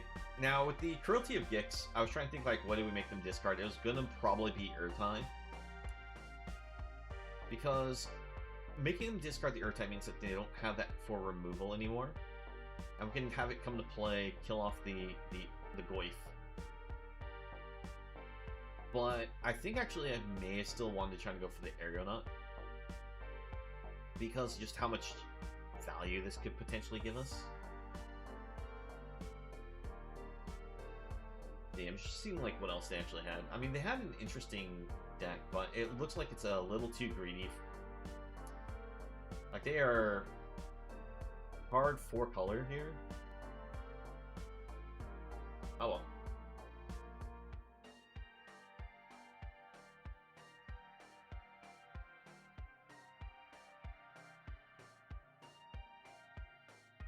Okay, so I managed to get one out of this.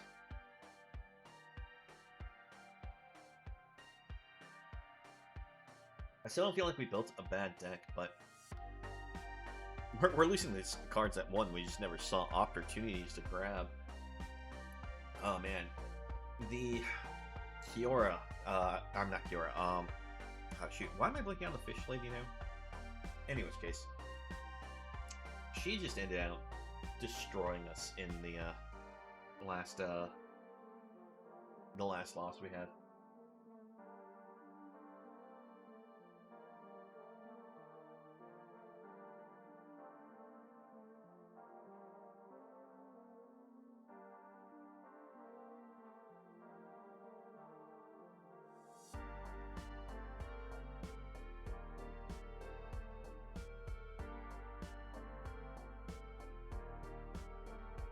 You know, I think we can keep this. The Joint Exploration can be played even without doing the kick, just for the purpose of scrying and finding the green source or whatever potential answer we may want.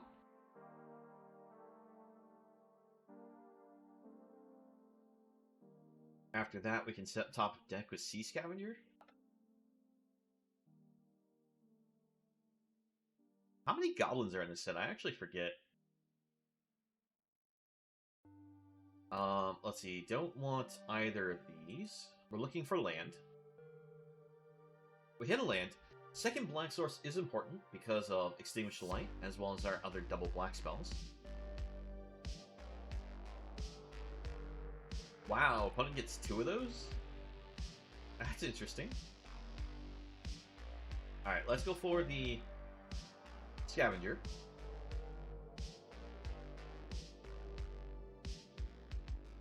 Let's see here. We don't have... Actually, no, we have the green source, so we could grab Worm. Might want to just grab Faithful instead, though.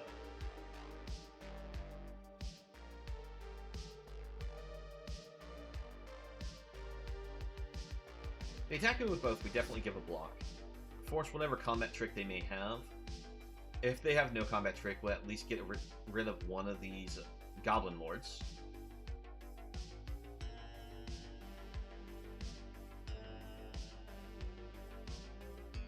What's the stipulation on this? Yeah, they can only play Goblins off the exile, so... Alright, get the Faithful to the board.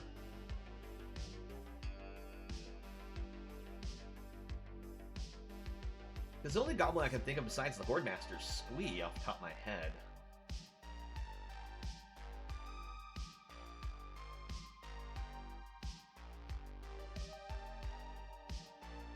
Let's see, do we care enough about the Cavalier?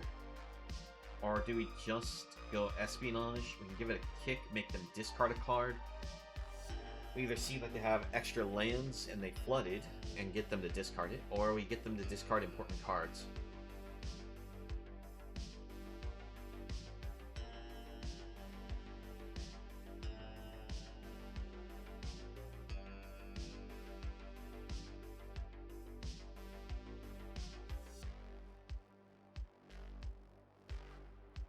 Opponent's thinking about what they're going to do here. They have the ability to attack. Alright, no attacks. Alright, you know what? Cruelty of Gix, much better play at seeing what's in the opponent's hand. Citizen's Arrest, okay. Citizen's Arrest means that we can go get our enchantment removal. And we'll be able to get our Faithful back if they hit that second white source.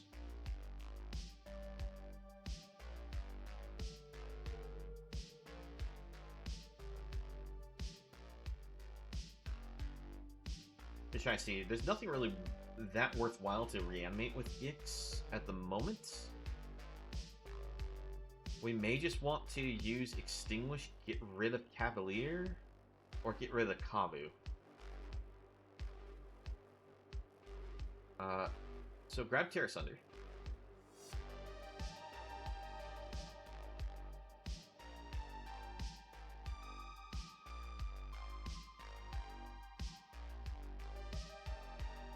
I'm going to go for the Extinguish the Light during our turn, just in case our opponent has the indestructible +1/+1 lifelink. And we're actually going to get rid of Kavu, because I don't want to deal with the Menace.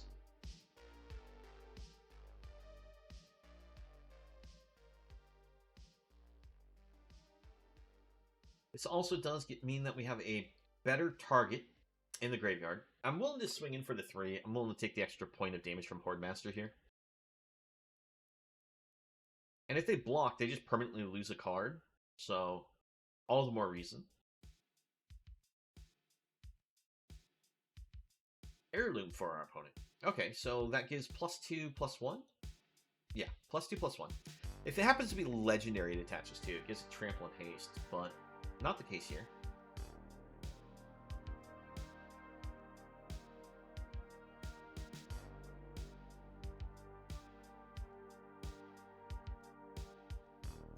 Cruelty Gix. Get the Kavu.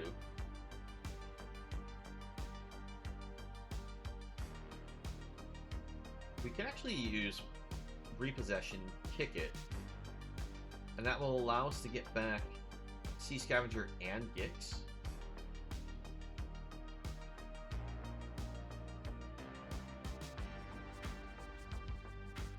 Let's actually just kick Espionage, get the draw, make the opponent lose the removal spell. And it'll be the opponent's turn.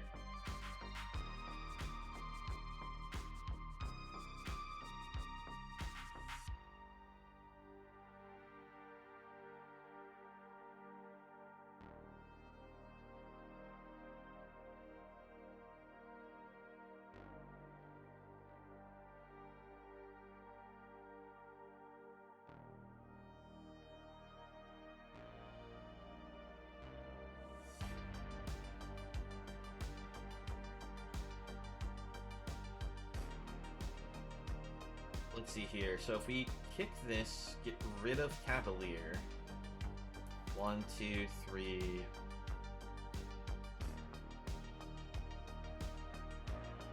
4. We'll only have enough mana to... We won't have enough mana to do anything else.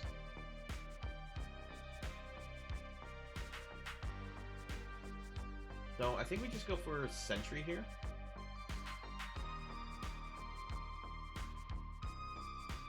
Passive Pack.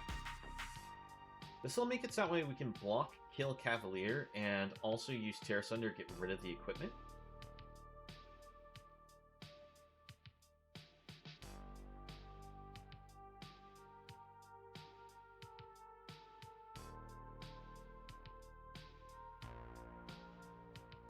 Uh-huh.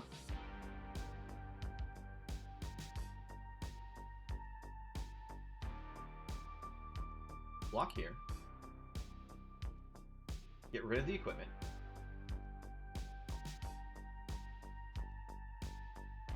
I mean, not so great actually. We have been fighting tooth and claw on a lot of these.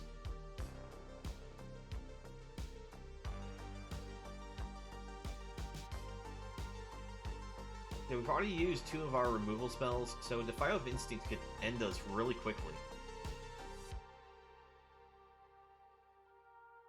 Let's go kick on Repossession, get these back.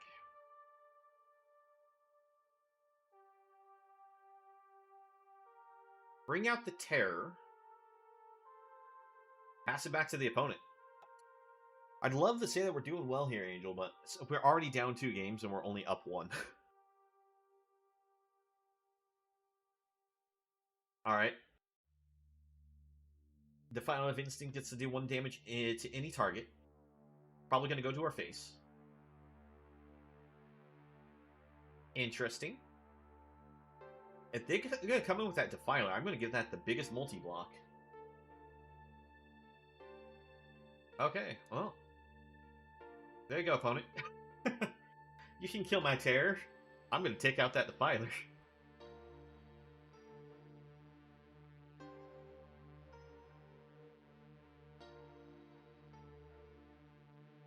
Alright. Now we can actually use Cruelty of Gix and get back the Defiler to our side of the board. We also use Bortuk. Well, Bortuk gets to add this back to hand, not to play.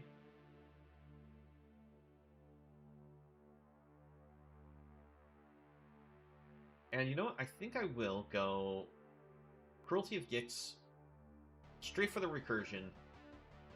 And we will actually take... We can take the Cavalier. Just to recover some life here. Send in some beats.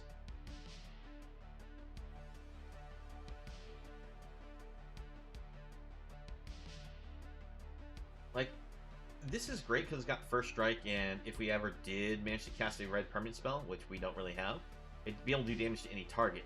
But like, we have the red in our deck just for domain purposes. As, after all, we already stole this Kavu from our opponent. Opponent's giving us a GG because they're probably going to scoop it up.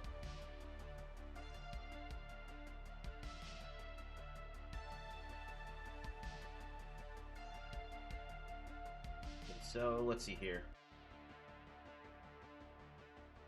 I'm just going to play it safe. Only 2 damage in the air. Bring out the Worm. And we'll bring out Wally.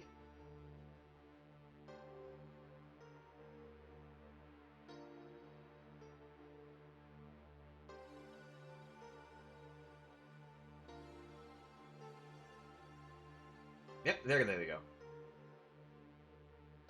Yeah, during our turn, we had the ability to swing to the point where I don't think they had a way to block to survive. They had us on the ropes because of the fact that they had this flyer for a while that kept beating us in the air, but we managed to get there. Thanks, Angel.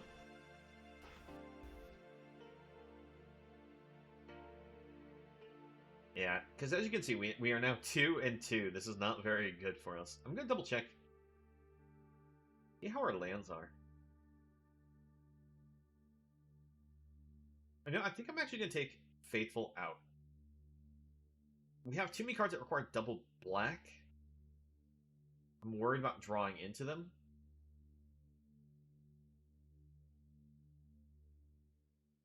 Thinking we just go with a Librarian here.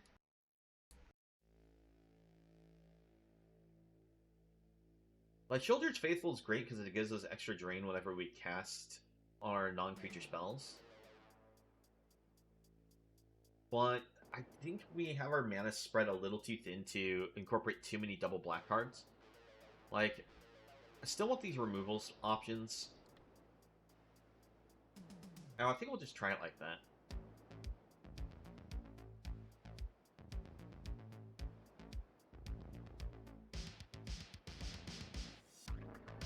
Also coming across a lot of aggro decks. I mean, one of the ones we lost to wasn't aggro. It was just the fact that they got Yova to the board. And we just lost to them just playing lands and getting flyers. Alright. On the open, it's a little sketchy keeping this one, so we're going to hit Mulligan. I'm a little too worried about not hitting green sources for these. Wow. I'm going to keep this because we have a redraw on Rager at the very least. Gonna keep the Gardener, because if we hit a green source, I want to make sure we can, you know, play our blue spells as well. Well, Tribute at least gives us a nice, cheap removal spell.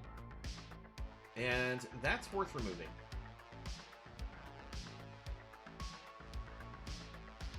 Come on, deck, give us the other colored lands.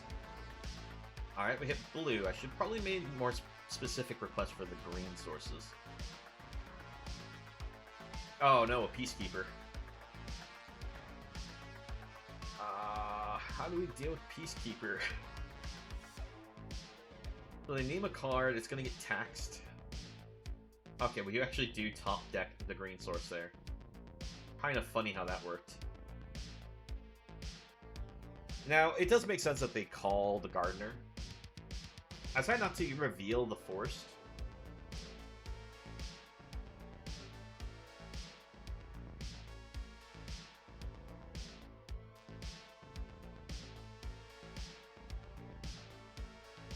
Alright, let's go for Sentry. Try to give ourselves a better block plan against the Peacekeeper here. Well, I could have, like, played Gardener to the board. It would have meant that if the opponent had, the attacked in, it'd still be a trade. The attack with that, we just block with Rager. Yeah. It does look like our opponent is missing lands. Alright, which combat trick do you have, opponent? The worst kind. Okay. So, Gardener to the board.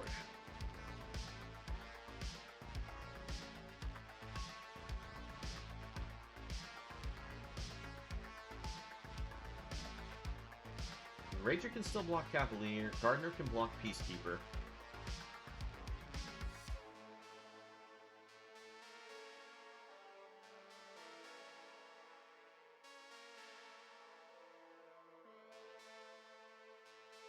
They choose not to attack.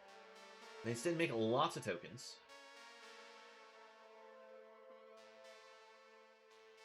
Let's go for Sea Scavenger.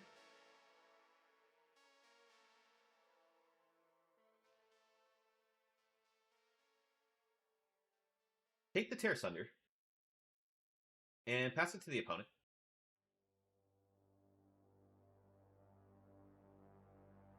During our opponent's turn, we can use Joint Exploration, and even give it the kick in case we find a land on the top.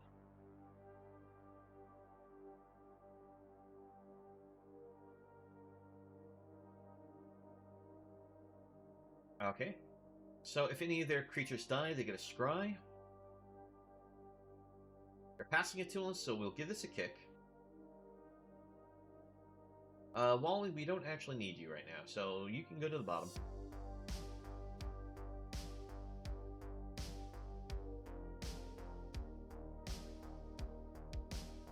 Let's see. Go for Codex, so that way we can start drawing. And pass it back. We can actually use it to draw already, thanks to the Gardener's ability to tap for mana.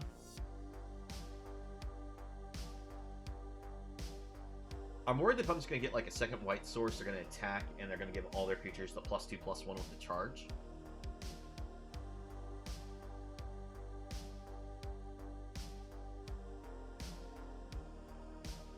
move into combat.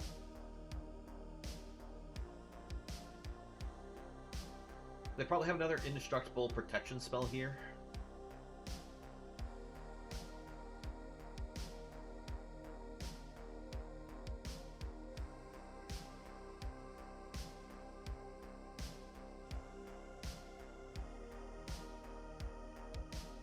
Alright, so block here, block here, and we'll take 3.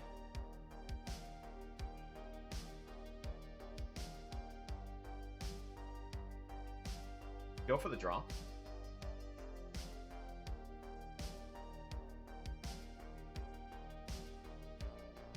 Okay, no indestructible spell there.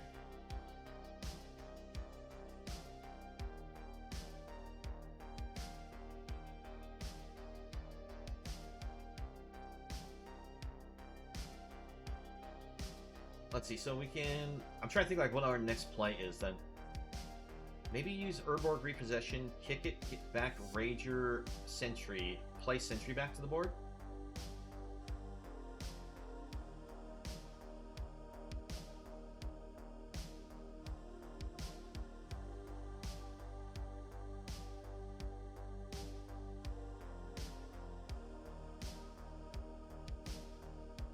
I think I like the idea of actually going Vivisector here, passing it back, holding up Terra Sunder.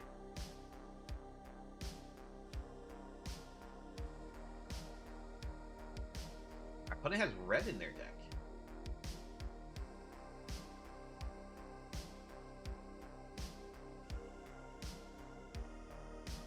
Alright, so they're going to make us sacrifice something. We'll sacrifice Vivisector here.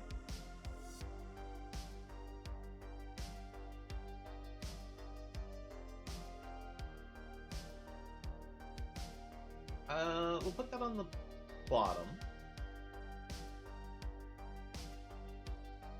Requires white to... No, mana of any color. Alright, so the goal is actually block Warhorse.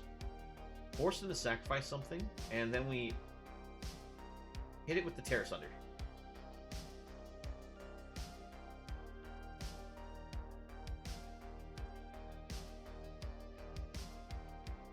Okay. Or I guess we just trade. If that is the case, we'll take a draw.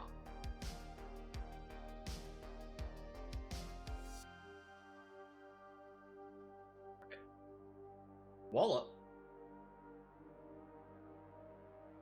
And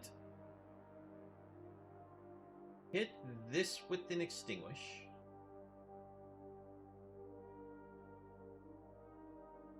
Take the action. Discard the land.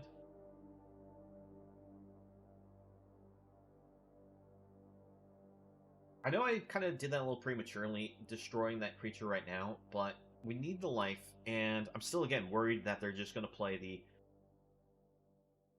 white source and give all their creatures +2/+0 on the attack. Offer block.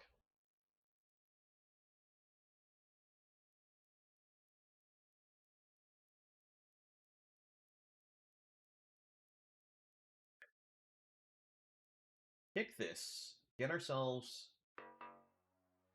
Sentry.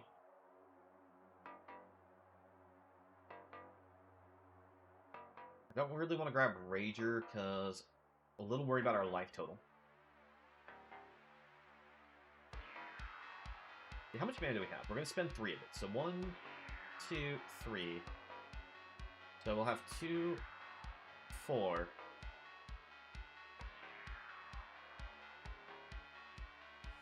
Take action. Discard the land. As much as I'd like that for the domain for the Codex, I don't want to give up these cards at the moment. So Vivisector to board and impede this momentum. Board Tuck is great.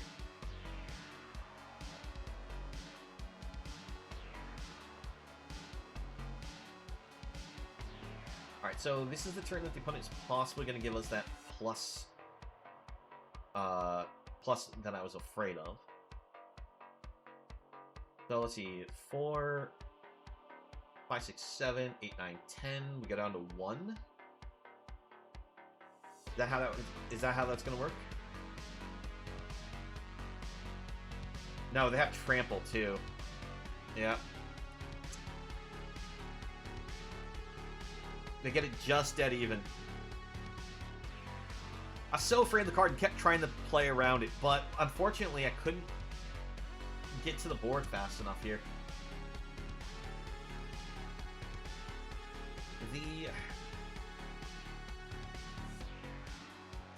We ended up hitting some awkward draws on this. While we did hit some removal for certain threats, I couldn't get the answers to the board much faster. Yeah, I mean, if it wasn't for Take Up the Shield, I knew they had it, probably, but actually this is what really hurt us the most, was Peacekeeper. The fact that they got Peacekeeper denied us the play and being able to attack in as much as they did was an issue.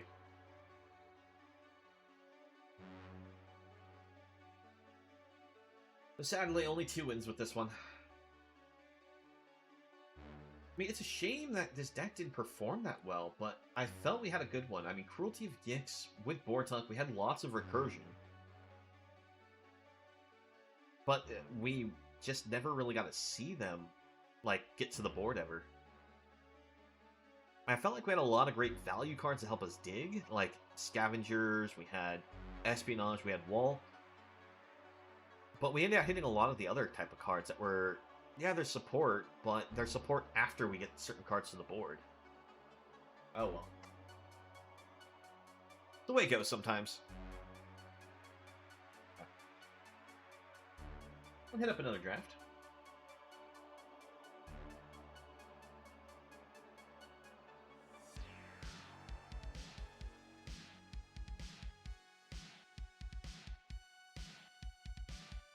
Fresh run, let's see what we can find. Man, we definitely hit some bad, like, our first draft we did tonight was just flood the entire time. Second one, we just had some trouble drawing properly. Alright, I actually immediately see a lot of strong cards in blue. And with Urtai here, it seems like a very, like, strong, like, push to go into blue here. So we'll grab this. Oh, there's Tantayova. Do we go for the Tantayova trap here, or do we go for the removal and draw options and just stay in black-blue? I also see ramp cards, so Tantayova could potentially be a better play.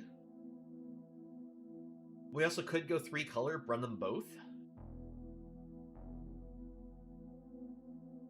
This is the tricky part. I think I'm gonna go for both. We'll see how the deck builds as we go. I don't care for any of these cards. Wow.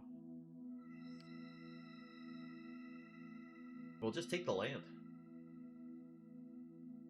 Like, actually, I do care for some of the cards, but if we start off with these two, I don't want to go for Hand of Hatred. I mean, Hand of Hatred is an amazing card.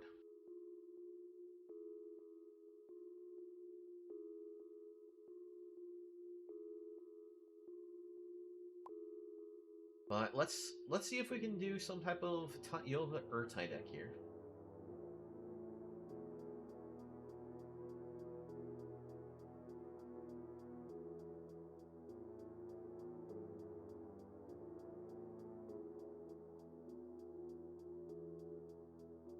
Yeah, waiting on some people on the table here.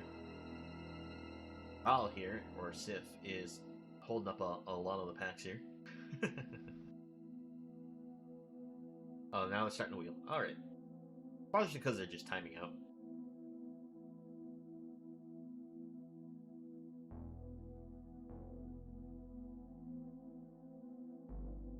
Let's see here. What do we have coming around? Scout the Wilderness is ramp.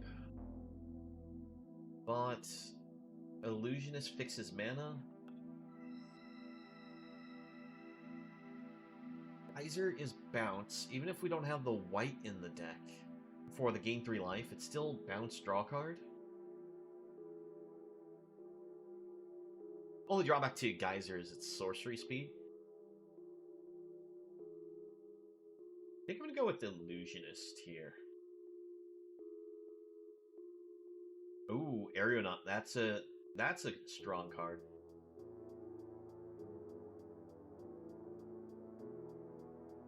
Do we go for the Faithful? You know, I think we will go for Faithful.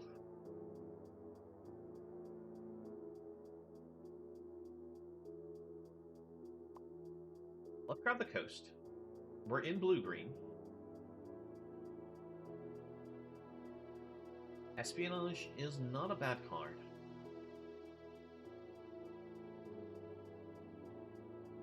Take some more Espionage, I suppose. Actually, let's grab a Battle Rage Blessing.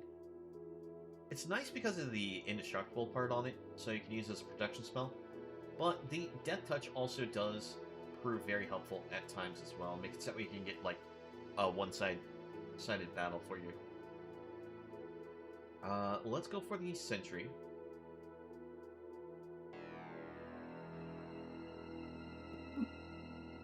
Apologies. None of these I'm interested in, so we'll just grab that.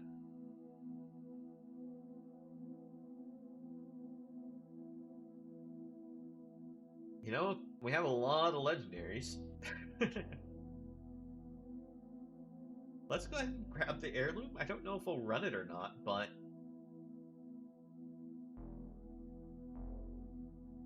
Heirloom on Aeronaut's still not bad. It gives us a nice fast clock. It gives it that 5 toughness, so it's hard to handle with most removal.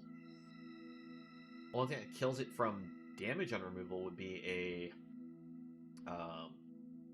Jaya's Tornado. See, I don't think we'll use any of these, but we'll grab this for now.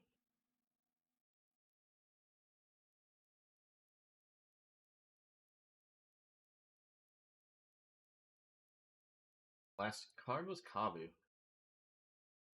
Alright, Sulphur Springs does nothing for our deck. Micromancer doesn't really do anything either at the moment.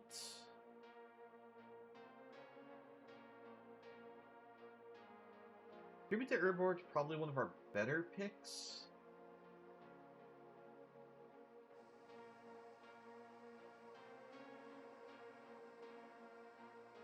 Just considering what the other cards are, but yeah, we'll grab Tribute.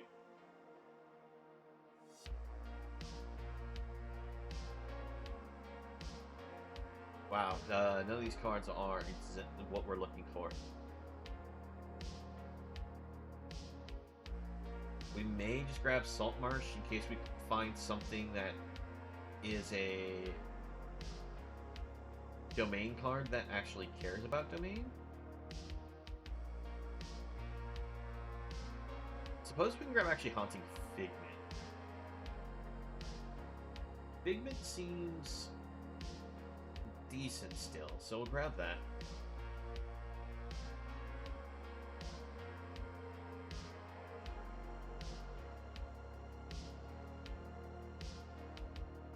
Do we grab Shore Up?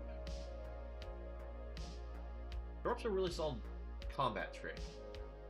Helps protect our Tatyova if we get it to the board. So I think we'll grab Shore Up.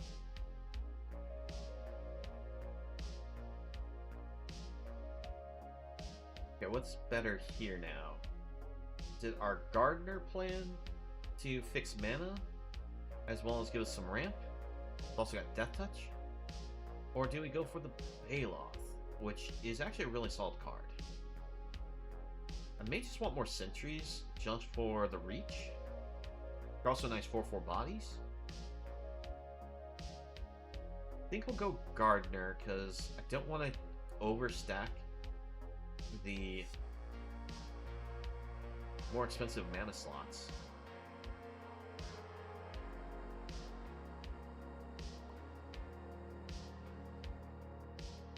Spawn of Turd. Yeah, we'll grab Spawn of Turd. I'm actually going to potentially use Hero's Heirloom in here because of that. We'll grab the Necromass. Actually, no, we'll grab Essence Scatter. I feel like we want a little more interaction against our opponent. Wow, I guess no one's grabbing red, because Dragon Whelp should usually grab by now. Let's go Scavenger. Not really have any spells with kick on them. It still helps pay for instant sorceries.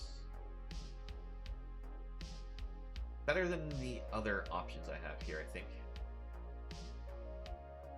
But we're just going to rare draft this because nothing here is anything we're going to look for. That was our initial pack for pack 2 anyways. Nothing much here. We'll grab this.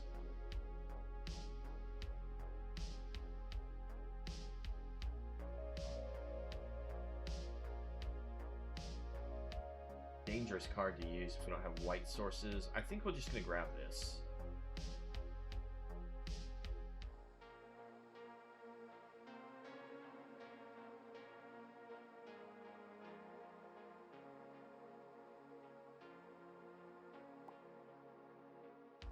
Have ourselves a deck being formed. Trying to think, like, what do we have? Oh, this is sideboard here. Alright, we see the Weatherlight completed, which is not very good for what we've grabbed. But I'll be honest, I'm not loving much of what we see here. I feel like we probably should maybe taken a pivot on the options here.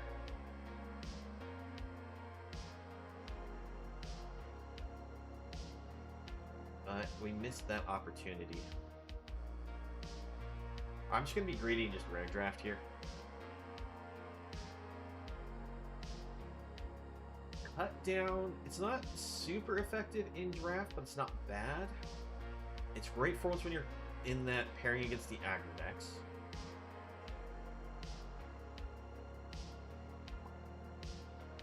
Take the Geyser.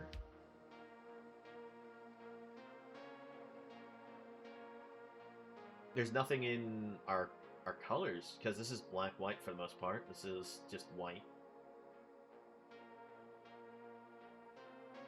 I guess we'll take the Thran Portal. Maybe get some mana fixing out of it.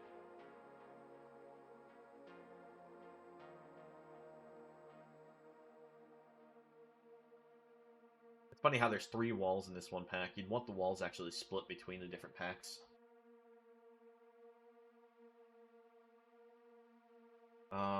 Let's see here. I think Momentum probably our better pick. We don't have many creatures to sacrifice for the purpose of Bone Splitters. Bone Splitter is better for, like, the white-black version of a deck.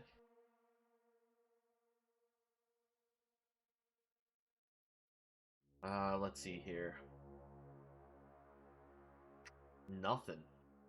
Splatter Goblin. Splatter Goblin's good. Like, the fact that we're not red, I feel like we lost out on a lot of really good cards. Well, cycled so much. Take the Espionage. Maybe take Splatter. Let's take the Splatter Goblin, actually.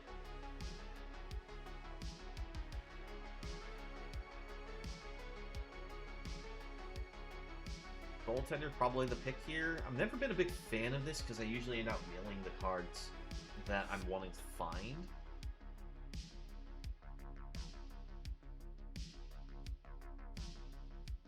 We'll grab it for now because I don't see much play out of the other cards. Impulse is the grab here for us.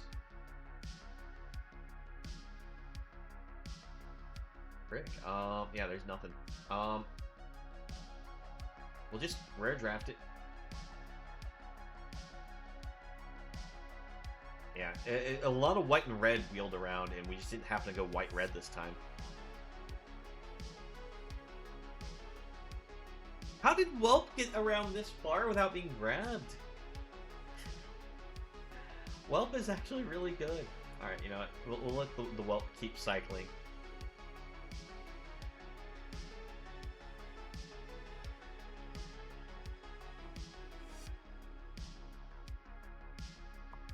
That was a shame. We just did not...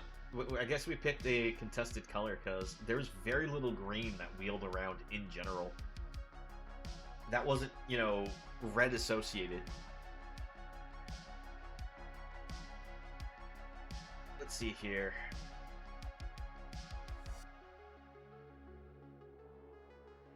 Well, I mean, one nice thing is we don't have much to cut from the deck to make it better.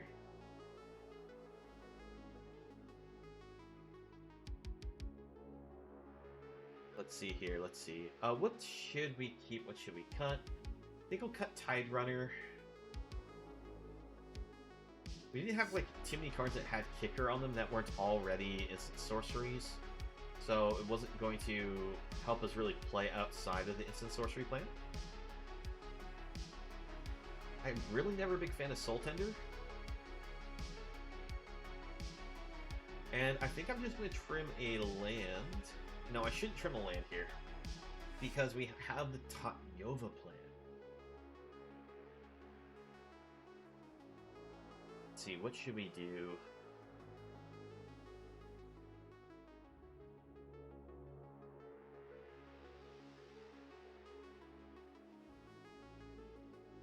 No, I am going to trim a land. I'm just going to say, screw it, we're trimming a land. We're going to actually trim a blue source. Because none of our blue cards require double blue, but we do have a requirement for double black and double green. So I don't want to go down further on those colors.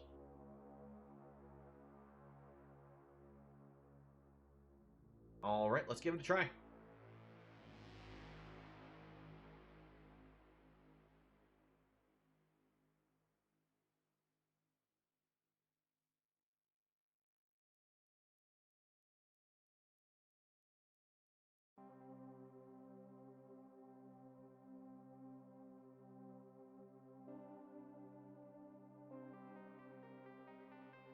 Alright, well, from the open, we actually have, I think, a pretty good hand for what our deck can give us. We got an early cut down, Splatter Goblin Gardener, so seems solid. Actually, let's go ahead and lead with the Illusionist here. Start trying to chip in that little bit of damage in the air. Amplifier. Are we afraid of an amplifier? I think with the Splatter Goblin to the board, I think we're going to be fine. We'd always still cut it down. Alright. So, cut that down. Replay the Goblin. New threat has to be put onto your board opponent.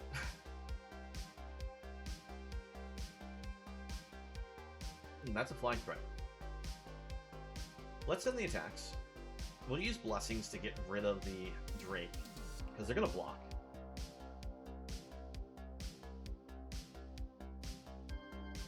They don't block. In that case, let's go for the Librarian. Ooh, we hit the Aeronaut. We'll put Figment to the bottom. Let's see here. Do we go for wider domain for the purpose of the Aeronaut? Or do we just bring on green to give us more green sources? I think I'm just going to be greedy and go for extra domain. It's super greedy because I really should get another green source, because if we hit Tatyova off the top.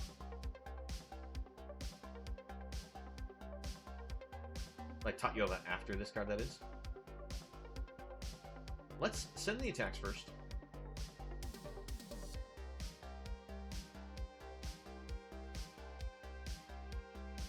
Go for the Blessing.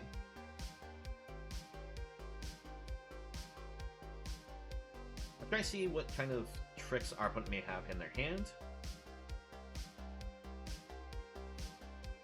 Alright, let's not commit more to the board.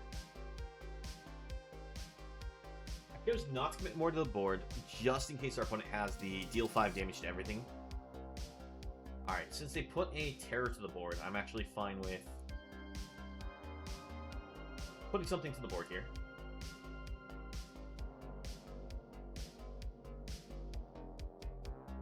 If terror comes in, I'm trying to think, like, how much can we take? The 1, 2, 3, 4, 5, 6, 7, 8. So we're not saying that we will have a crackback a lethal at them. So we'll chump with the goblin. We'll decline the ward because we can't, you know, pay for it. Alright, let's drop in tears. Let's send the air.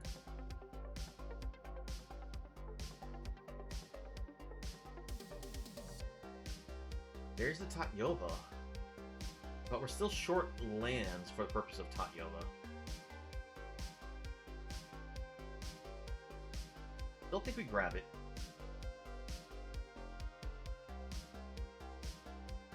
And pass to the opponent.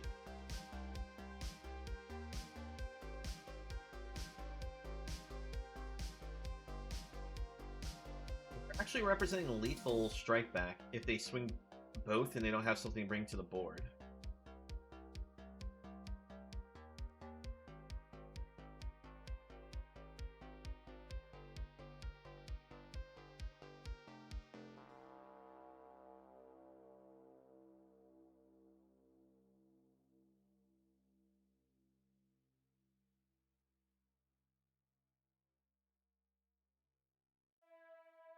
Shouldn't have grabbed the Tatyova though.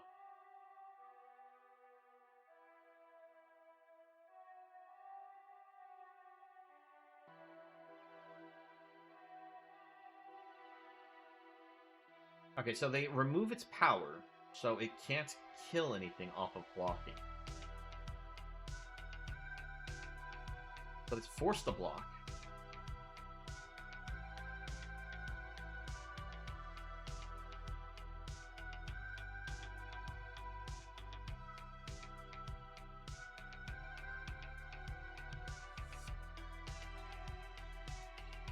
One's thinking whether they attack with both or not, from what it looks like.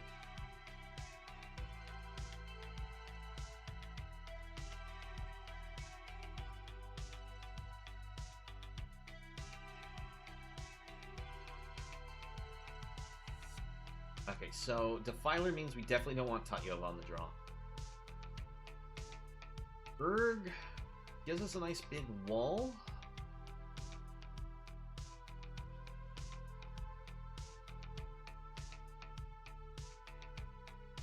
So we can bring this to the board. We're representing lethal next turn in the air. We have an Essence Scatter. Sadly, we don't have another... We don't have a way to get that to our hand to help protect our flyers. So they play a red spell that can shoot off the Illusionist.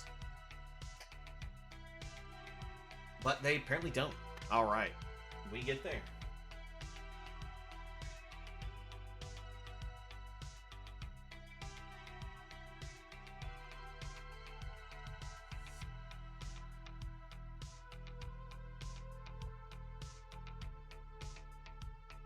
So, game one, we managed to win. Let's see how well we can roll this. Since you've had the chance to see what we have, let's take a poll. Who thinks that we can, you know, make it all the way?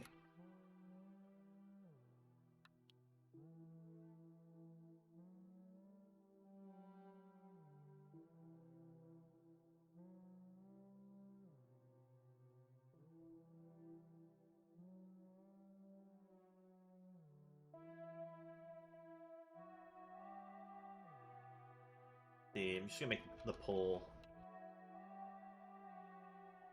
like this.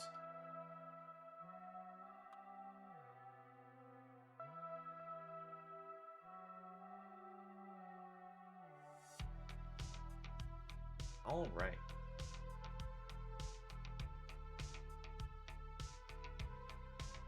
So yeah, just feel free to like Let me know, how far do you think we can make it with this deck?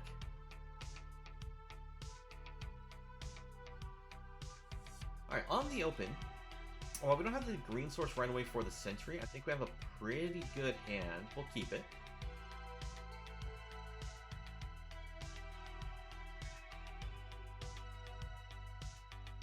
Alright, Figment to the board.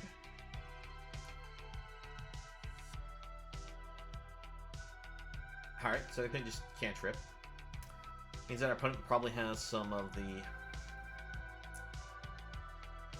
Oh, a Mystic. Interesting. Let's actually Impulse first. I actually really want that green source.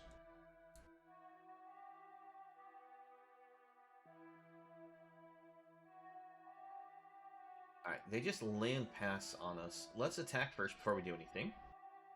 Let's go for Gardener. I wasn't sure if they were holding up Counterspell Magic since they didn't play anything. Didn't seem to be the case. Alright, Warbrute. We'll go for a Sentry, and we're just going to pass it.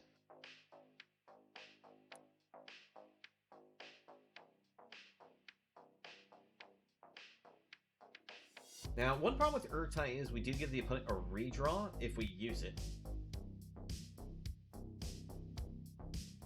And I'm also worried about attacking in with the Sentry because they may just have a shore up. So we're gonna pass. Unfortunately, we have way too many lands. I guess impulsing for that force just to make sure we have the green source didn't really work out too well for us. So I guess we're just looking to draw Tatyova at this point, so that way we can just start turning these lands in our hand into creatures.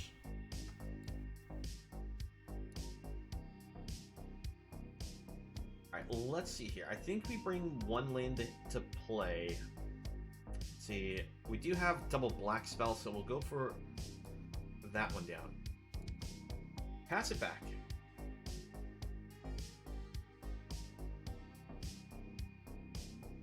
Both of us, I guess, are flooding out here.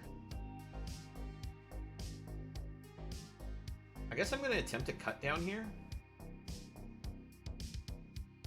It takes away the flyer, and we can get in an extra 2 damage with the Figment. Because Cast Trigger says we'll be unblockable. Now, one of the things that the opponent can do is just, besides using Counterspell, they can use any pump magic on it to protect it.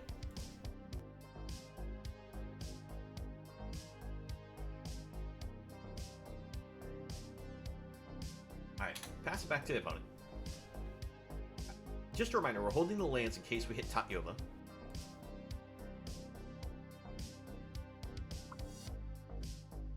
Valerian Terror. Alright, I figured the opponent probably had some of those.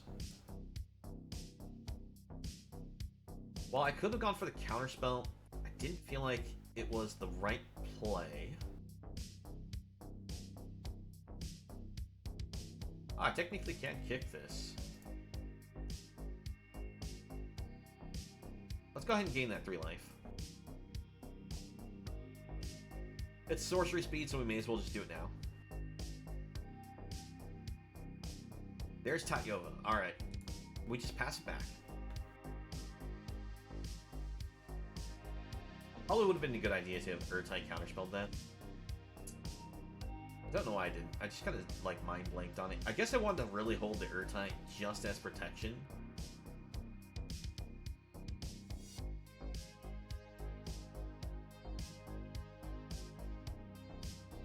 Because when I go for Tatyova, I want to be able to protect it. Alright, another Terror. I'm going to actually counterspell that one.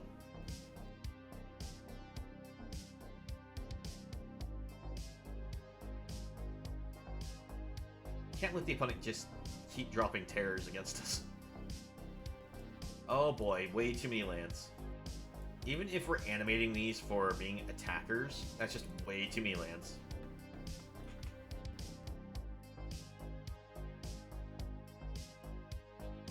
Opponent chooses to take it all. Opponent's also drawn too many lands also. They're at 10 lands.